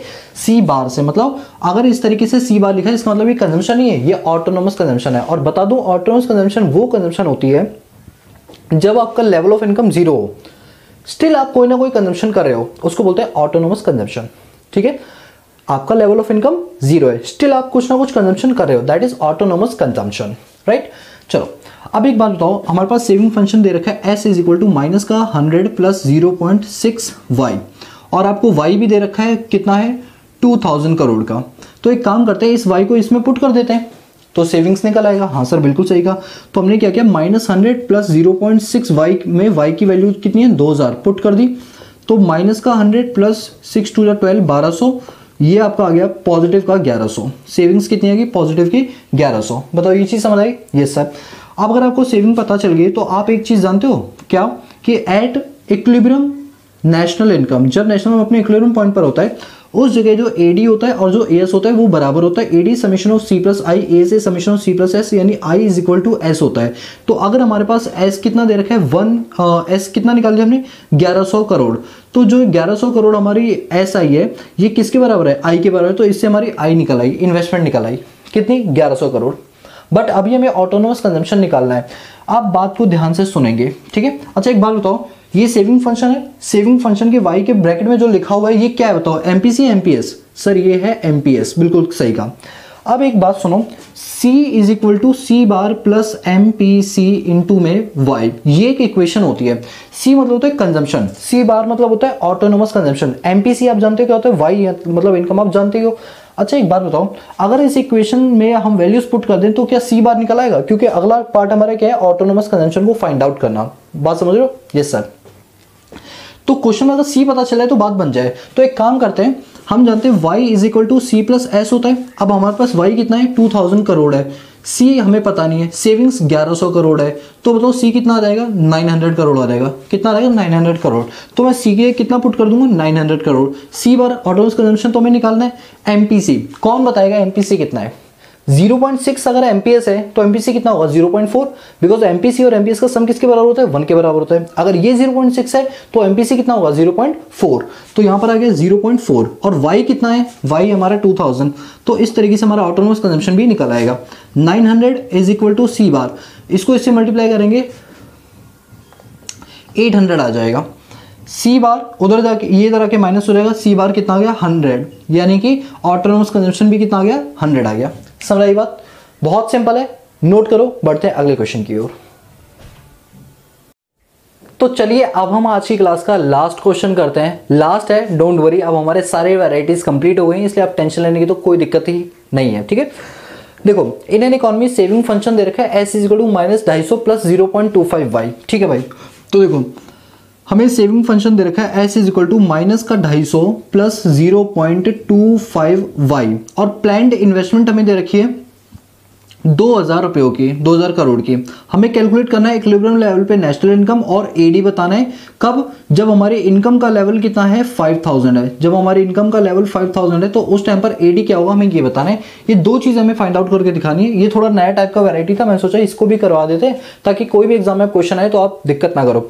और आपको खास बात बताऊं, ये सीबीएसई बोर्ड के एग्जामिनेशन 2019 का क्वेश्चन है। वैसे मैंने सारे एग्जाम वाले क्वेश्चन कराए हैं बट मैंने उसमें बता नहीं पाया, बट यहाँ मैं बता रहा हूँ, मुझे याद आ गया कि 2019 में क्वेश्चन आया था। कितने नंबर का जानते हो? 4 नंबर का। 4 नंबर मतलब 1 मिनट के अंदर 4 नंबर मिल जाएंगे आपको। देखो कैसे, फिलहाल मैं भगाऊंगा नहीं, अभी तो समझाना है मुझे आपको। एक बात बताओ, eight equilibrium level of national income, जब नेशनल इनकम अपने इक्विलिब्रियम लेवल पर होती है तो उस केस में एडी और एस दोनों क्या होते हैं बराबर होते हैं। AD summation of C plus I होता है, S summation of C plus S होता है। तो यहाँ से आपका आई इक्वल टू एस आ गया। अगर हमारी इन्वेस्टमेंट 2000 है तो बताओ सेविंग्स भी कितनी हो जाएगी 2000 हो जाएगी। अब यही काम करेंगे, S is equal to -250 plus 0.25 Y है ना। अब एक काम करते हैं, सेविंग की जगह क्या रख देते हैं 2000, तो मैंने सेविंग की जगह कितना रखा 2000 -250 प्लस 0.25 वाई। यहां से ये चीज प्लस में आ जाएगी तो 2250 आ जाएगा, और ये कितना आ गया 0.25 वाई। तो यहां से वाई की वैल्यू कितना आ गई 2250 अपॉन में 0.25, पॉइंट हटाएंगे 20 ऊपर लग जाएंगे, तो 22,500 डिवाइडेड बाय 25, ये आपका आ जाएगा 9000। यानी इनकम कितनी आ गई 9000 आ गई। मतलब क्वेश्चन का जो पहला पॉइंट था ना, इक्विलिब्रियम लेवल पे नेशनल इनकम निकालो, तो हमने निकाली भैया इक्विलिब्रियम लेवल पर जो नेशनल इनकम है वो 9000 होगी। लेकिन जो सेकंड पार्ट है ना ये वाला, ये पार्ट टोटली डिफरेंट है। ये पार्ट क्या कह रहा है कि आपको एडी निकाल के दिखाना है। अब आप जानते हो AD is summation of C plus I होता है ना। क्या क्वेश्चन में सी दे रखा है? नहीं दे रखा। क्या क्वेश्चन में आई दे रखा है? सर आई तो दे रखा है 2000, हाँ आई 2000 दे रखा है बट सी नहीं दे रखा, तो सी निकाल लेते हैं। आप याद रखना यहां पर जब हम सी निकालेंगे तो तरीका हमारा अलग होगा। सर क्यों अलग होगा, उसके पीछे क्या रीजन है? सुनो एक बात बताओ, सेविंग्स ये बताओ y is equal to C plus S होता है ना। y is equal to C plus S होता है, यस सर। y क्वेश्चन में हमें दे रखा है इसके लिए 5000, y कितना दे रखा है 5000। सी पता है? नहीं पता। सेविंग पता है? सर सेविंग तो नहीं पता बट हाँ सेविंग की इक्वेशन पता है हमें। चलो कोई बात नहीं, सेविंग की इक्वेशन हम कर लेते हैं। सर क्या हम ये वाली सेविंग नहीं लिख सकते 2000? नहीं लिख सकते, बिकॉज ये 2000 वाली सेविंग तो पहले इक्विलिब्रियम लेवल पर है, अब हमारा लेवल कुछ और है क्योंकि उस पर नेशनल इनकम चेंज हो गई है, तो अब हमें सेविंग दोबारा निकालनी पड़ेगी। तो मैंने सेविंग की जगह उसकी इक्वेशन लिख दी, माइनस का 250 प्लस 0.25y। अब क्या करेंगे, माइनस का 250 इधर आके क्या हो जाएगा, प्लस का हो जाएगा, तो ये बनेगा 5250 इज इक्वल टू सी। और इसको हम ओपन करेंगे, ये आप जब ओपन करोगे तो आपका ये जो फिगर है c प्लस 0.25y आ जाएगा। y यहाँ से निकाल लेते हैं। अच्छा एक मिनट, y तो हमें दे रखा है ना क्वेश्चन में, एक मिनट, y तो दे रखा था 5000, तो हम यहीं पर ना देखो y था, मल्टीप्लाई करा देंगे 5000 का, तो जब हम 5000 को मल्टीप्लाई करेंगे 0.25 से, यह रहेगा 1250, तो मैं यहाँ पर लिख दूंगा 1250। यहाँ से c की वैल्यू हो जाएगी, इधर आके माइनस हो जाएगा, 5250 से 1250 माइनस करेंगे, c की वैल्यू होगी 4000। c की कितनी आ गई वैल्यू, 4000। यहाँ पर c की वैल्यू 4000 लिख देंगे, तो AD हमारे पास कितना आ गया, 6000। बहुत ही ईजी है, थोड़ा सा आप दिमाग लगाओगे तो आपका आंसर निकल आएगा, कोई दिक्कत वाली बात नहीं है इसके अंदर, ठीक है। तो ये था, आप इसको अब नोट कर लेना, अभी मैं साइड हो जाऊंगा तब। अब मेरी बात तो ध्यान से सुनो, मैंने क्या किया, क्वेश्चन के जितने भी पैटर्न्स थे न्यूमेरिकल्स के वो पूरे कंप्लीट करा दिए। करने को तो मैं और भी 2-4 क्वेश्चन और करा सकता हूँ, बट वीडियो की लेंथ बहुत ज़्यादा बढ़ जाएगी, बेकार में मैं अपनी लेंथ बढ़ाना नहीं चाहता, जितना जायज़ लगा। कंजम्पशन फंक्शन के भी 2 क्वेश्चन करा दिए, सेविंग फंक्शन के भी 2 क्वेश्चन करा दिए, और बाकी इतने सारे न्यूमेरिकल्स कर ही लिए। ये हमारा न्यूमेरिकल नंबर 13 था, और आपको याद हो 2 क्वेश्चन हमने स्टार्टिंग में बिल्कुल किए थे, उनकी कोई हमने नंबरिंग नहीं की। यानी टोटल आज की क्लास में हमने 15 क्वेश्चन किए। अगर आप इन 15 क्वेश्चन को अच्छे से रिवाइज करके चले जाते हो तो इसके बाहर कोई भी क्वेश्चन नहीं आना है, लेकिन अभी भी मैं आपको छोड़ूंगा नहीं।